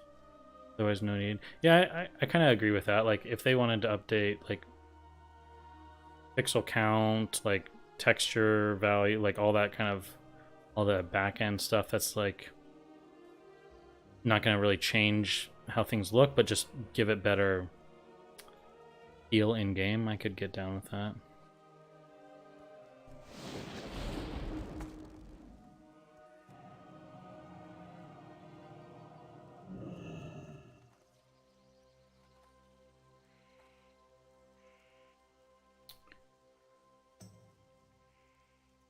Yeah, I think dots critting that'd be really bad. It'd be just way too strong. It'd be so strong. Dot classes are already like very very strong in PvP, especially because most classes do not have like a self heal or a way to cleanse themselves or anything like that. Like that's the big problem with how retail WoW got to the point where like everyone has some kind of like interrupt, everyone has some kind of like self heal, everyone has this, that, and the other thing, and I don't really want to see that in classic, so I think dots critting would be bad. And it's only 5 gig. Yeah, true. The requirements for PC stuff is nice.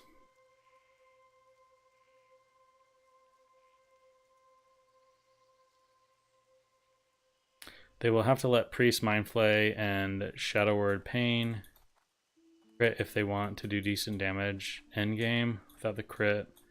Worthless stat. I mean, all they have to do is change like the spell coefficient and stuff, and also there's no like Shadow Priest in raids, they can do decent damage. It's more of a mana thing. So like I don't think anyone wants Shadow Priest or Elemental Shaman or Balanced Druid to be the #1 DPS or top the DPS meters. They want it to be like a option for them to DPS in those raids without going like 50% of the boss health into the fight, right? They want to be able to finish the encounter without having to like downrank a bunch of their spells. And so I don't really think I think you're looking at it from kind of like a optimal standpoint versus like a viable. Like I think a lot of people just want their class to be like viable. Like people don't say like, oh, I'm not bringing an enhancement shaman to the raid because you're throwing, right? Like they won't invite you just because they know you're so bad. Whereas like if you're not top DPS, that's okay. People will still bring you.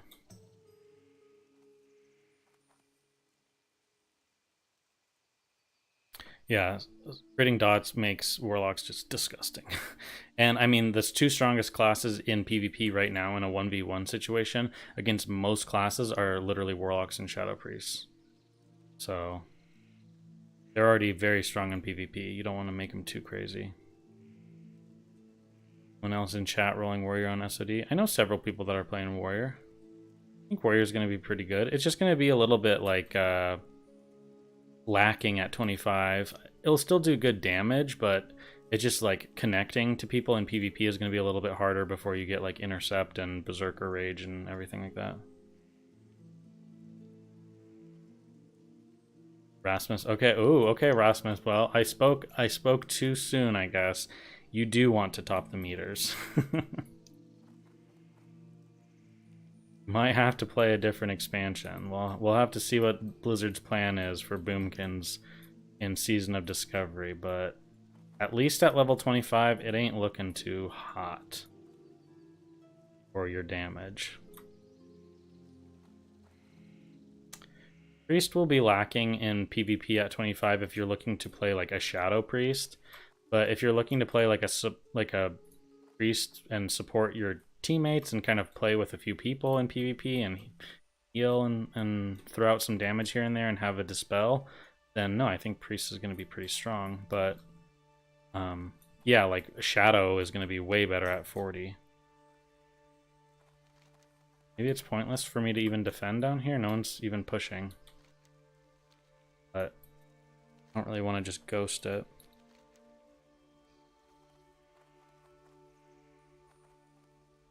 What do you think about Heroic Leap and Spell Choke? Yeah, I mean, we got to make those warlocks even stronger, right?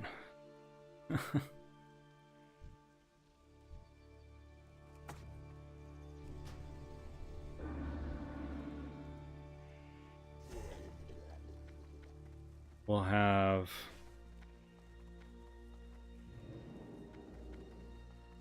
everything up for him, but I wonder what spec he is. He doesn't have a shield on, so maybe he's like doesn't have block.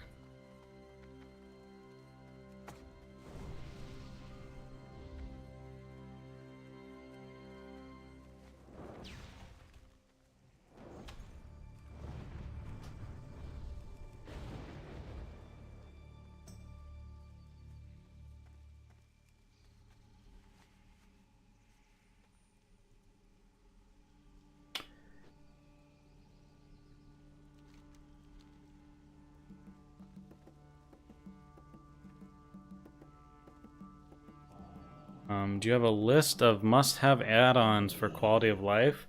My huge suggestion for the first few weeks of Season of Discovery is play with as few add-ons as you can. Because oftentimes in the beginning, sometimes add-ons have Lua errors. They can just... like if the game's already having a lot of players in it and you're dealing with like load times and to like get into the game or get into a dungeon or anything like that, I prefer just to have as little I just pretty much only have questy, and then probably a week, maybe a weekend when I start PvPing a lot, then I'll put on some add-ons, but before then I probably won't worry about anything.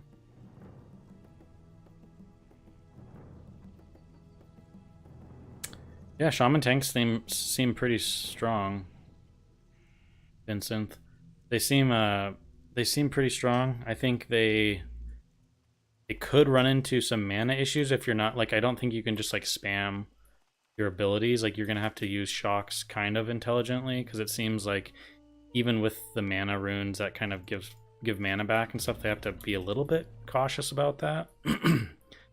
Need to cash in these AB marks, but yeah, that's kind of my takeaway on that. But they seem to hold threat really well. They seem pretty like beefy, and they have pretty good mitigation. So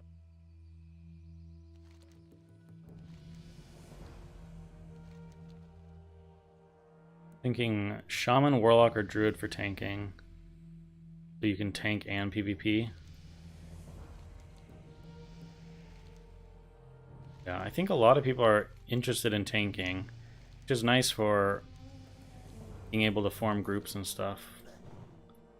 But it actually might be a healer's meta for the first time where it's actually like they're looking for more healers than tanks. Which, for me, I'm fine with. I don't mind healing.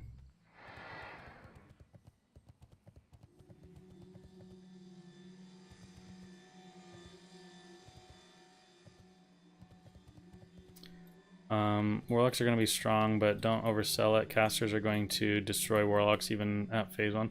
I just think casters in phase 1 are going to be kind of... just kind of... not the best. I don't know. They don't have as much opportunities to get spell damage. And spell damage is really important to make your abilities like even feel like they're doing anything. Whereas melee, they get all the things they need. So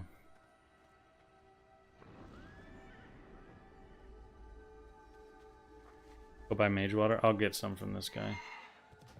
Oh, oh gosh, this guy looks like maybe he doesn't have. Can I get some water? He might not have the max rank. Some people don't. They're just like conjured crystal water. Okay, nice.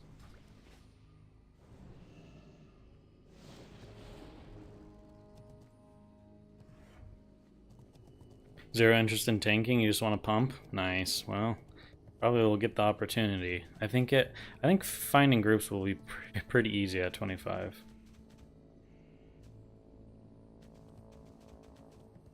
Shadow Priest was zerking. Come on.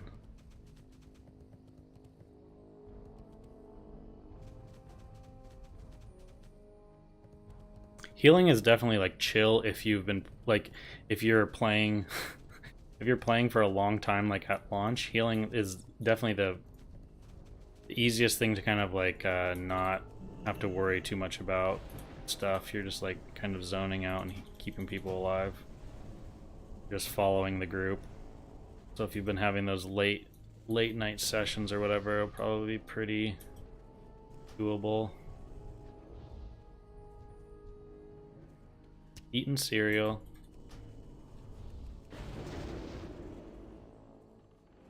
Funny name, actually.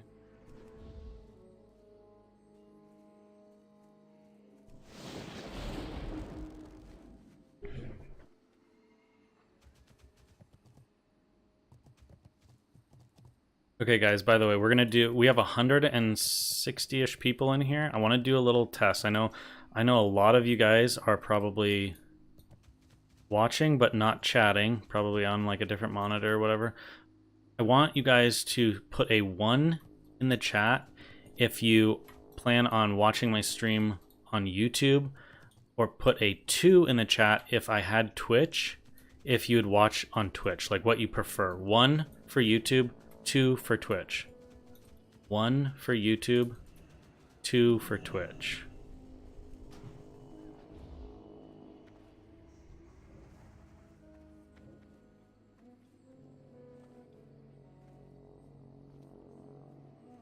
Or 2, 2, 2. Or 2, you don't care. 1, you're not a coomer.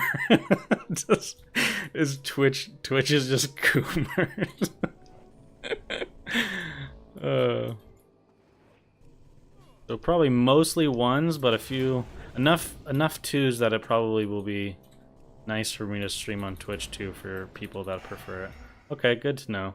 Yeah, I'm gonna try and set it up so I can multi-stream, and then we can have the stream going on both platforms, because I know some people prefer one or the other, or maybe they have I prefer if I can watch it stream, I watch it on YouTube because I have YouTube Premium. But then I know if someone has like I don't know, Twitch has their version of like a Twitch Prime kind of thing where you don't have to deal with like ads and you get some perks. So I understand people kind of have their preferred platform. 3 for kick, yeah.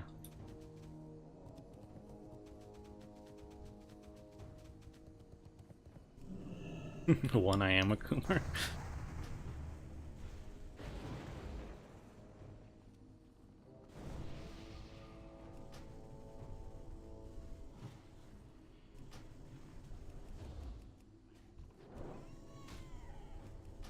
Cleanse.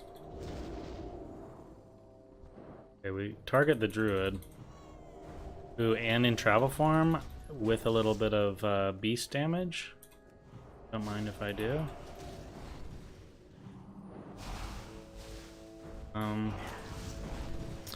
3 hunters teeing off. Not really much to do there. Just join Druid or you're dead to me. Yeah, no worries. We're talking about what platforms you like to watch YouTube on. Or, I mean, what like to watch streams on, whether it's YouTube or Twitch. Definitely going Druid. Don't worry. What Blizzard should do is quality of life stuff like Mage Table. Yeah, but man, it's hard to say HCR because there's like I noticed this about like WoW, right? There's like those people on your server that are always have like a DM tribute open and you're getting your buffs from them. They kind of like provide this little like player interaction economy thing that you really need a player to do. You can't just have a vendor or whatever. And it's kind of the same thing with like mages, right? So it's part of being the mage class. Same with like giving out a health stone. I don't know if it's actually a good idea to make it so that you just can make a mage table. I realize it drastically reduces the kind of struggle of being a mage, of having to make all this water all the time. But I would like to, like, I could see them, if they reduce the mana cost of making water, I'd be totally down for that. But I actually think having to pass out water is kind of like a good idea, as weird as that sounds.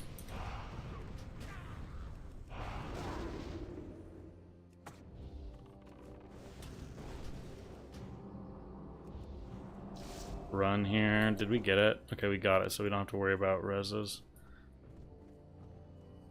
Eating cereal.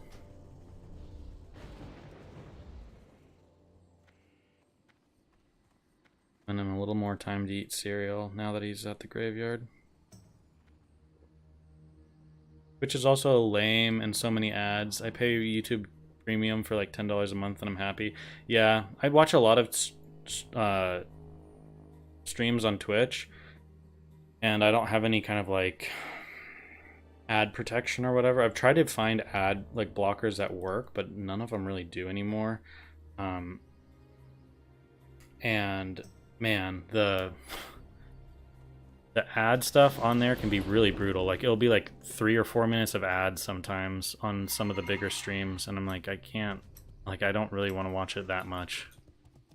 So I get the ad stuff is huge.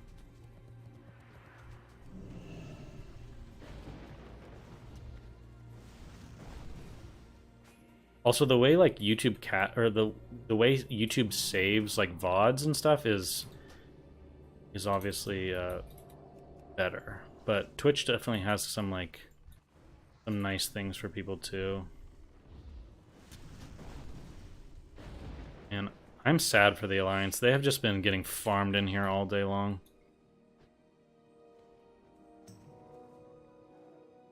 You're talking more of a mana cost thing, less so about the interaction. Yeah, then I kind of agree. The mana cost for a lot of spells are ridiculous, especially like buffing. Like just taking all the time for like priests and mages to like buff groups in raids. I would love to see like those spells be a little cheaper, but I think after rezzing in a PvP zone, they should make spells cost 0 mana for maybe like 3 seconds, just so you can get your main buffs out. Because it's funny when a priest or a mage dies at the graveyard and then they come back to life and they spend half their mana bar on just putting their buffs back up. Super annoying. I have no mana. Works.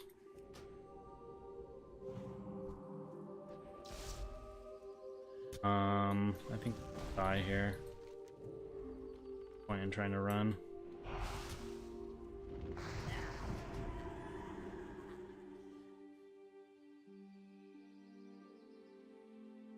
Just a skill that transforms the mage into a vending machine would be fine. Yeah, so you still have to trade and everything. So like a leg rune, it makes your mana, and food crafting, like the crafting for water and food is like free, but you can't move. Your character's locked in place.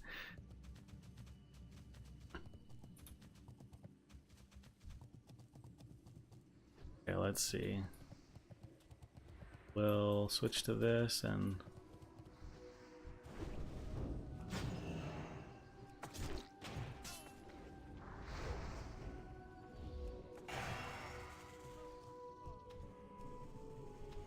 this guy's PvE farming us.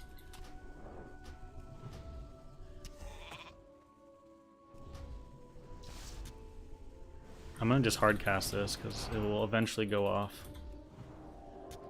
Spell pushback is like so obnoxious. That's why I was actually thinking like there might be a reason to take Earth Shield just for the spell pushback. Like the spell pushback's 30%. So it's like, yeah, you get the heal too, but like it might be nice every once in a while to not have to deal with that spell pushback as much.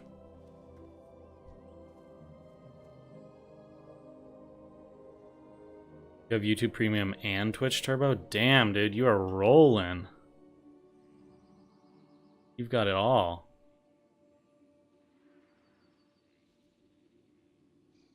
Yeah, I hope the Ghost Wolf update is real too. I hope they weren't just testing it. Kind of crazy. Yeah, exactly. You're basically a bear. You're a bear druid in a travel form. And yeah, I don't know, it's just insane. If they made it so that it was like instant cast too, it'd be that's when it would be next level broke. At least the way they have it now, you'd still have a 1-second cast, so it'd be kind of annoying if you got dispelled or you need to go switch back. Then it kind of has its downsides, but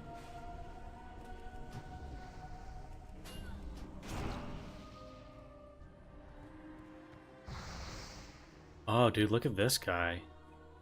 Hacker man. Up in the top. Lightning bolt people from the top. That's smart.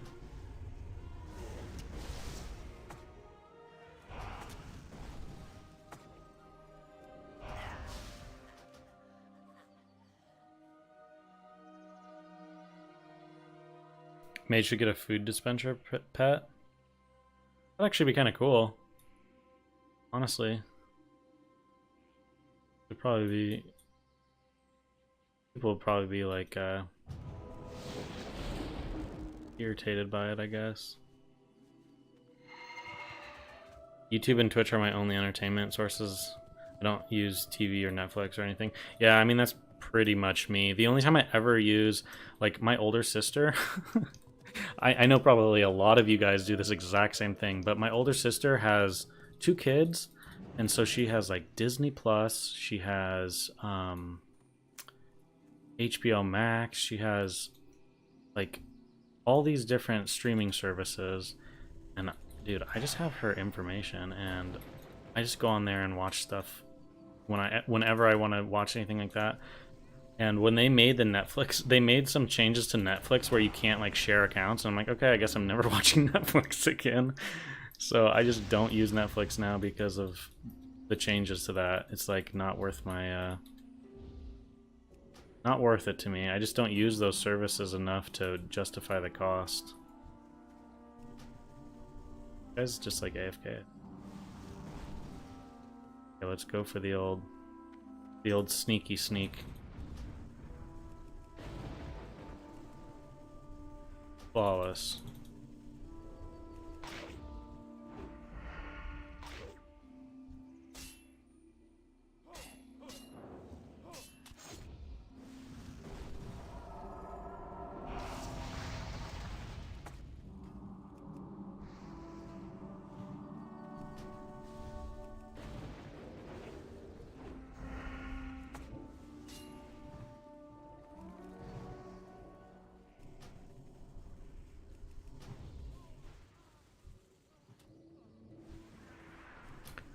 game has gone on too far on too long for these guys. I kind of feel bad.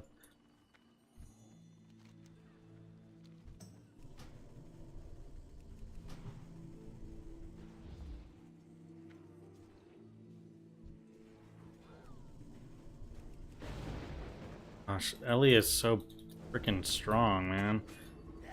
Like, if you have a chance to just sit back and cast, it's just like game over for anyone else.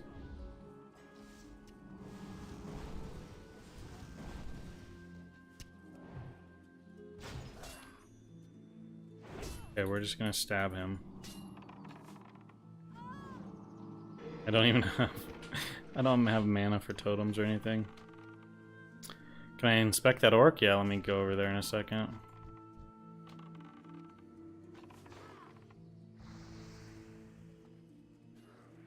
Get out of combat. I think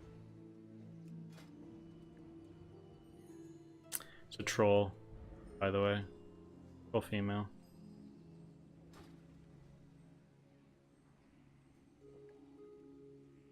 Where am I?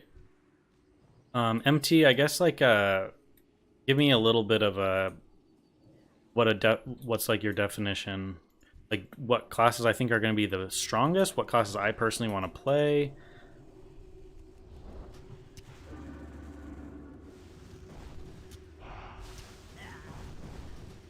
And they have so many hunters. You said older sister, and I knew exactly what you were going to go on about. Yeah, I feel like most people do that exactly. They just like kind of use other people's streaming services.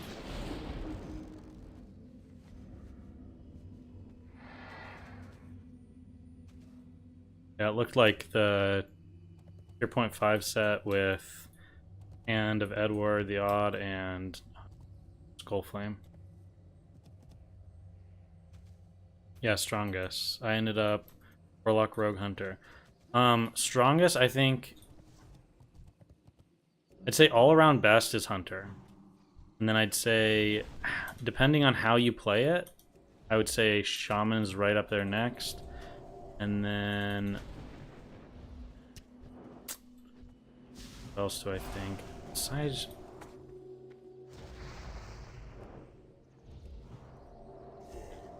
thank you for the heal, sir. I feel like the third one's a little harder. It just kind of depends. I think warlocks will actually not be as like strong as people think they will be in terms of killing power, but I think they're gonna have like a pretty good kit. And same with mages. So it's like they might not like destroy people, but they're gonna be really useful to have like with you, if that makes sense. Yeah, true, and I didn't think about Rhett. I think Rhett at 25 is going to be really strong. Feral is going to be really, really strong. Solo PvP monsters, Hunter all the way. Hunter, Shaman, and Feral for solo world PvP, because you can just run away if you don't want to PvP. Like, no one else is going to have answers for the speed that you have.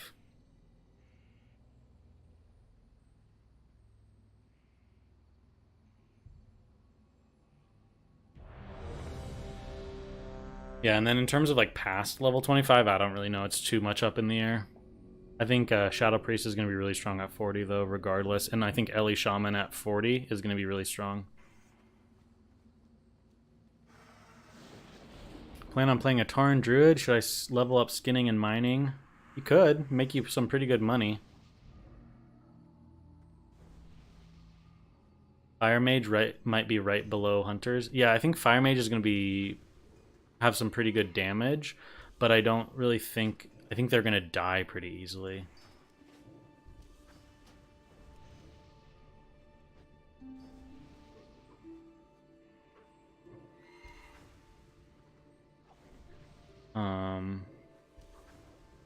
Yeah, and like the thing too is like Fire Mage, what will make a Fire Mage do good damage is if they use a bunch of plus fire. Like there's a bunch of green items that can drop with the affix of like fire spell damage. So like if you use those, you're going to be able to do a lot of damage. But you're trading off like survivability for just a crazy amount of damage. So you really would need to play with someone like a priest that can kind of help keep you alive. You're in my BG. Are you on my side or the other side? Are you Barney? Do you wink at me?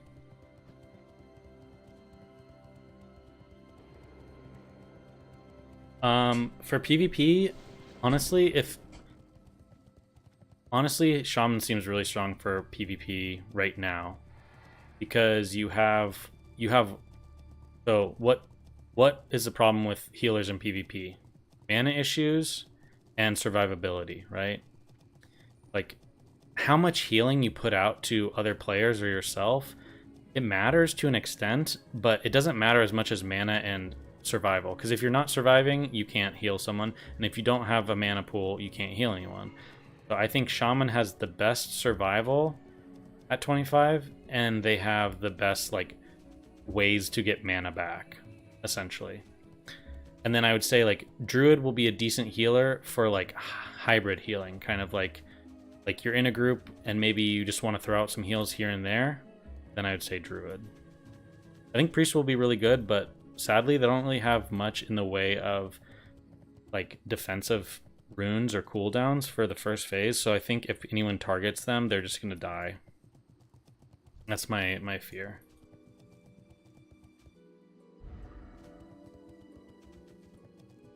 Oh, you're the priest, okay.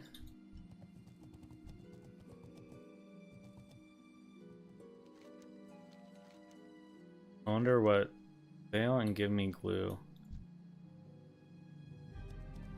So we probably should. I'm guessing they're probably gonna push farm after this.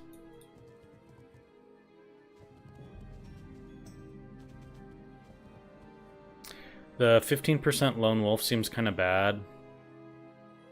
Yeah, I think pet is just so valuable in PvP. Like it helps keep people in combat, helps push back. Pets can be super annoying, so I think like you really want to play with a pet in PvP. Like to the point where if even if you were actually doing more damage without a pet, I think it's better to have a pet.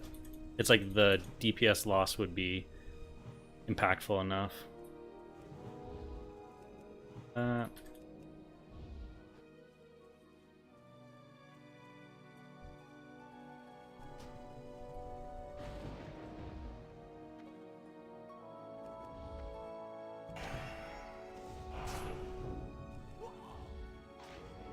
was trying to eat the trap. I just laid down He was just a little too fast for me.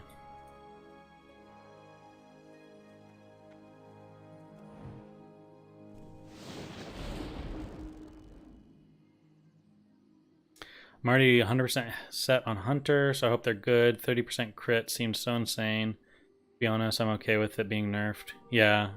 I think Mango, that you're gonna find like all the BM and like pet talents and stuff probably will be a lot of fun in PvP.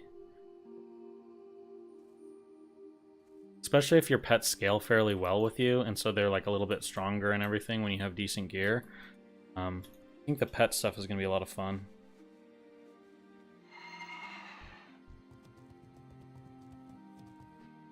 Yeah, let's switch. That's not what I wanted to do. There. I have time to wait for it in combat though. A rogue.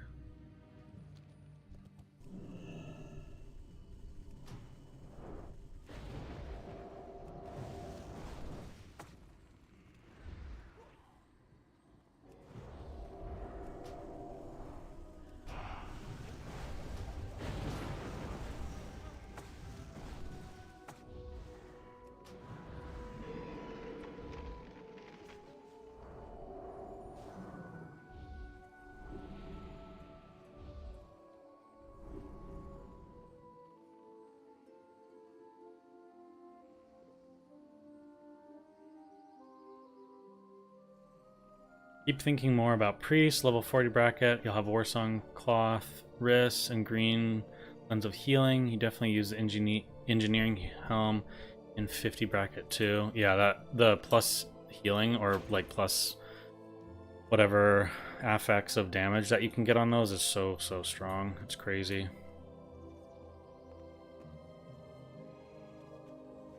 No, yeah, and I'm not underestimating priests. I just think they won't have quite the same survival abilities, you know.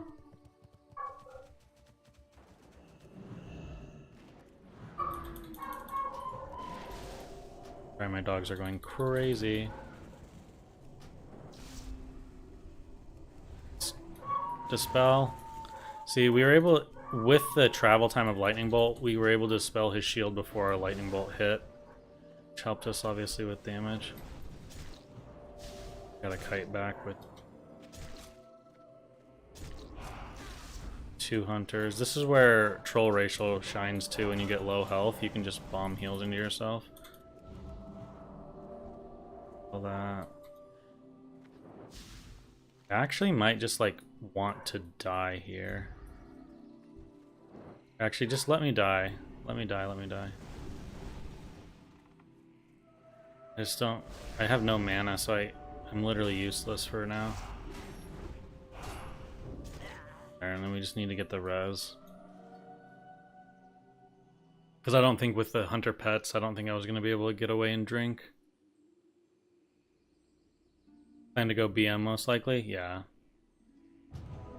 Well, exactly. I think there's two new hunter, or sorry, 2 new beasts in the...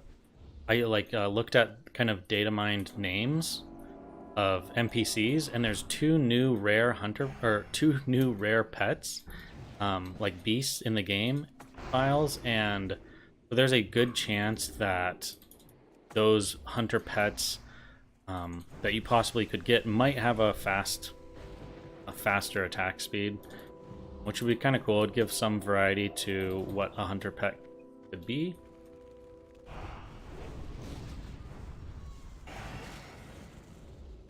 So always something to think about. They might definitely add some new options. Okay, we'll go back up here and drink.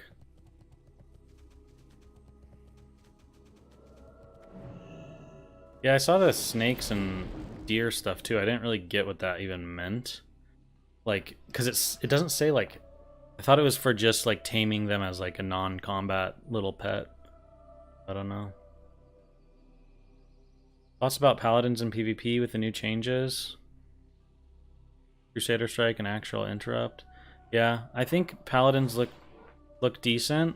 Like if you want to play Ret, you actually be able to an extent. And I say to an extent because we don't really know how it'll play out in the later phases, but I think at 25 you'll be pretty strong. I'm not so sure about like the later levels, to be honest. Like later levels, you I don't know. We'll have to wait and see. Because, for example, one thing that a lot of people don't think about with paladins, if you look at their runes, like they have to make some hard choices. I think it's their leg rune where you're either picking an interrupt, a divine sack, what else were they? Yeah, the interrupt, divine sack, a walking tremor totem. So see, like you're having to make some pretty hard choices about what you want to choose for PvP, like whether you want to like help your teammates, whether you want to just be looking out for like the spell interrupt thing, or I don't know. There's just a lot of choices, so they kind of seem really strong on the surface, but that is going to require you to like lose out on other things. Whereas other classes, it's like Shaman has a few of those, but it's there's a little bit more options.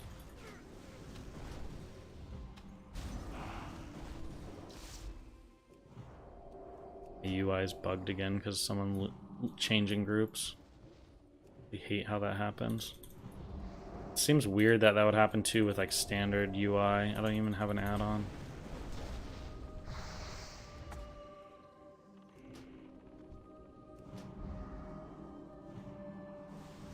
Let's drink here.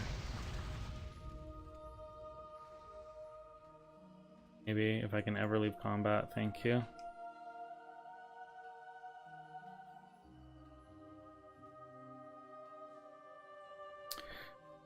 I think with one of the new talents there is merit to slower attack speeds also.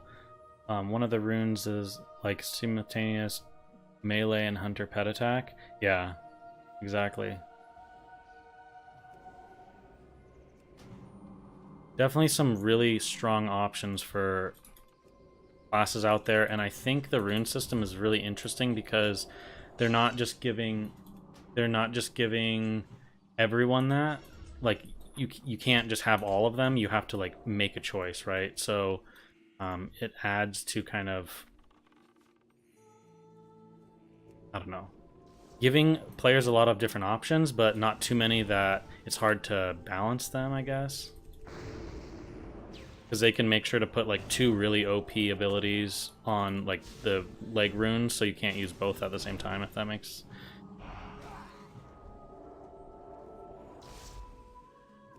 So it's just like choices, I guess.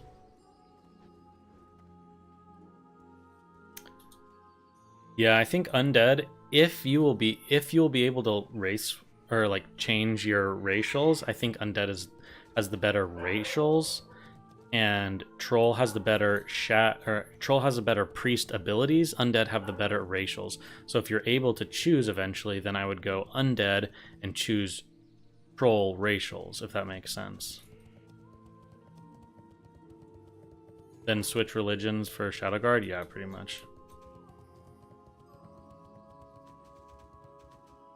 Sorry guys, my dogs are freaking out because my sister just got here, so I'm actually going to get off here in just a second. We're going to go for a bike ride or something like that before it gets dark. You're excited to experiment. Part of me wishes it was harder to change runes than just being out of combat. Yeah, it's a little weird. Maybe they'll add some kind of internal cooldown or something, because it seems strange to, like, if you're like a mage, you could just sheep someone and then just, like, you know, change runes.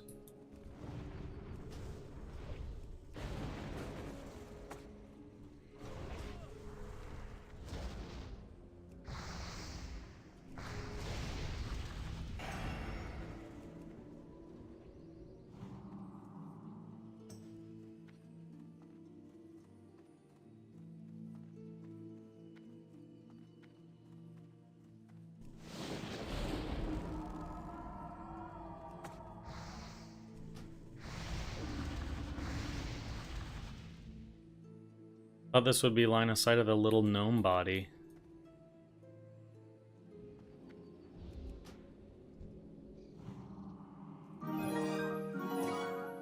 Hey, Nimrod, welcome, welcome. Thank you, man. Appreciate it. Ooh, you're our first Dreamweaver. Congratulations.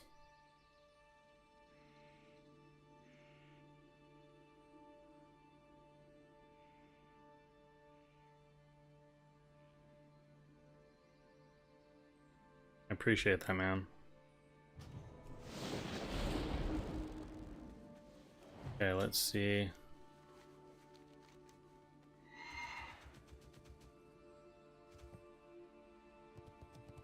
Think they'll make a mat to switch runes? I don't know if they'll do that. You hope they give us a time of the drop of SOD? Yeah, I hope they release something about what time it comes out. I think it's historically been around 3 p.m. EST, so that helps at all. Am I on Twitch at all or YouTube only now? I have a Twitch. It's set up. I just need to enable. I need to enable multi-stream, which multi-stream, to do that on Streamlabs, you need to have Streamlabs Ultra, which is like $20 a month. So that's kind of a big reason why I set up the member thing, so you can like pay to support, and then I can use some of the funds for that stuff. So now that I have that enabled, I probably will set up multi-stream for Twitch in the next day or so. Definitely before SOD launches. I hate pets on me. Worst thing.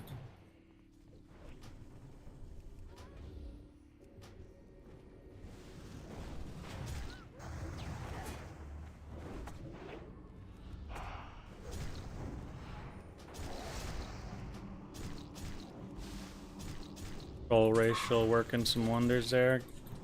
If these pets can crit me one single time, so I get instant cast.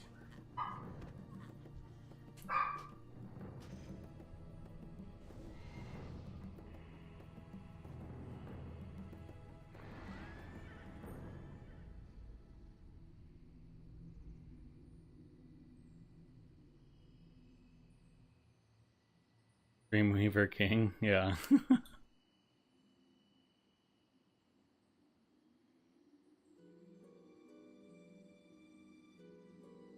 Mate, just wondering if there's a SOD Discord where I could join so that when the realm name comes, I can find out where Aussies are gonna play.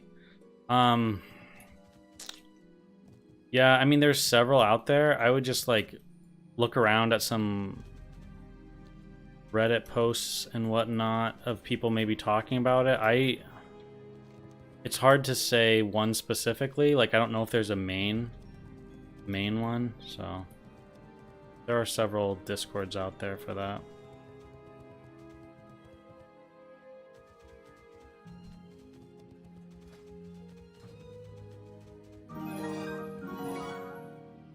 Pick a base, man. Thank you. Appreciate it.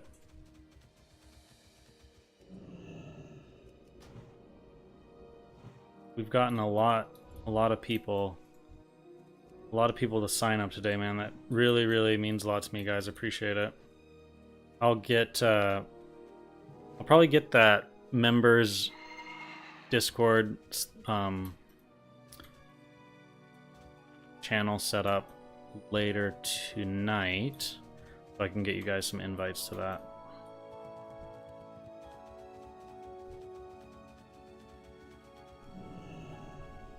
There's a lot of fire mages I've noticed lately. The burst is fun in PvP, but man, I always couldn't play without like, I mean, the most I ever did was like a elemental build where you're like at least getting ice barrier or at least block. Like, I had fun doing ignite frost where you're like shatter and ignite, but you're still frost mage. It's pretty fun. Go get that premium, bro. Yeah.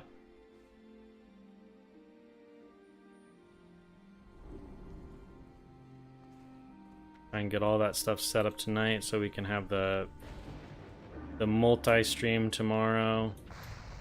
And I know I can pretty easily set it up so that we can all see the chat between YouTube and Twitch at the same time, which will be nice. So that even if you're on Twitch, you'll still be able to see all the chatters from YouTube. Okay, they're pushing.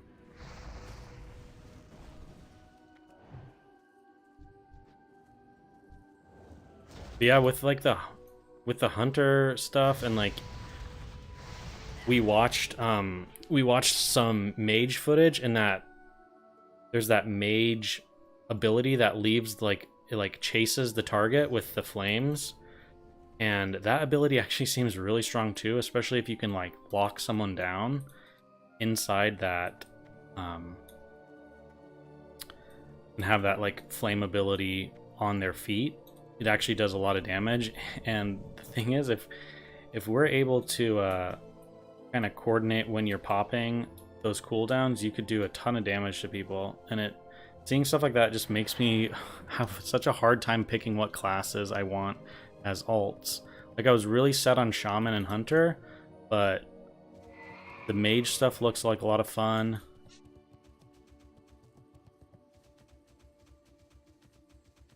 And I think also, like, Rogue looks pretty cool too.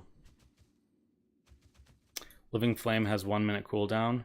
Yeah, but that's not that long, you know? Like, if you hit them with 3 ticks, which it seems like it ticks about every 2 seconds. So if you're standing in it for 2 seconds, and let's say the Fire Mage gets an Ignite proc on you, or not an Ignite, sorry, a Impact proc on you and stuns you in that, or let's say they use Frost Nova and you're stuck in it, like 3 ticks of it does as much damage as a max rank Fireball. So it's pretty strong. Now, obviously, it probably doesn't have it doesn't scale. It probably doesn't have the same kind of like spell power coefficient that a Fireball does. So while they look similar when you don't have any spell power, probably when you get a lot of spell power, coefficient isn't the same for Fireball and for that ability, but it does seem strong, and like paired with someone who has some stuns, it could be pretty deadly. Living Flame, yeah. Icy Veins will be the best pick, it seems. Yeah, I mean, like, I'm sure there'll be like definitely better choices when it comes to like specific setups, but like the Living Flame might be a lot of fun to use in PvP, right? In like a world PvP situation where there's a lot of players around, like putting Living Flame down on a target, and then it's, you know, I don't know, could be something. Your friend really likes the Dire Maul North Hyena farm on his mage for skinning. Yeah, I know mages. I think mages will still be kings of like AoE farming and mob farming, like with like all the new stuff they're getting. I don't know. It's gonna be crazy. I hope druids will have some decent gold farms too. They'll be kind of unique to try and figure out some gold farms at 25. Okay, guys. Thank you so much for all the support today. I really appreciate it. We will be back on tomorrow, and we are going to, by then, I should have my stream set up on Twitch as well, so we can kind of multi-stream, and people can kind of be on the platform that they prefer, which will be nice. But anyways, guys, I appreciate you hanging out, chatting. Get some good discussions in here. I will be back tomorrow to stream some more.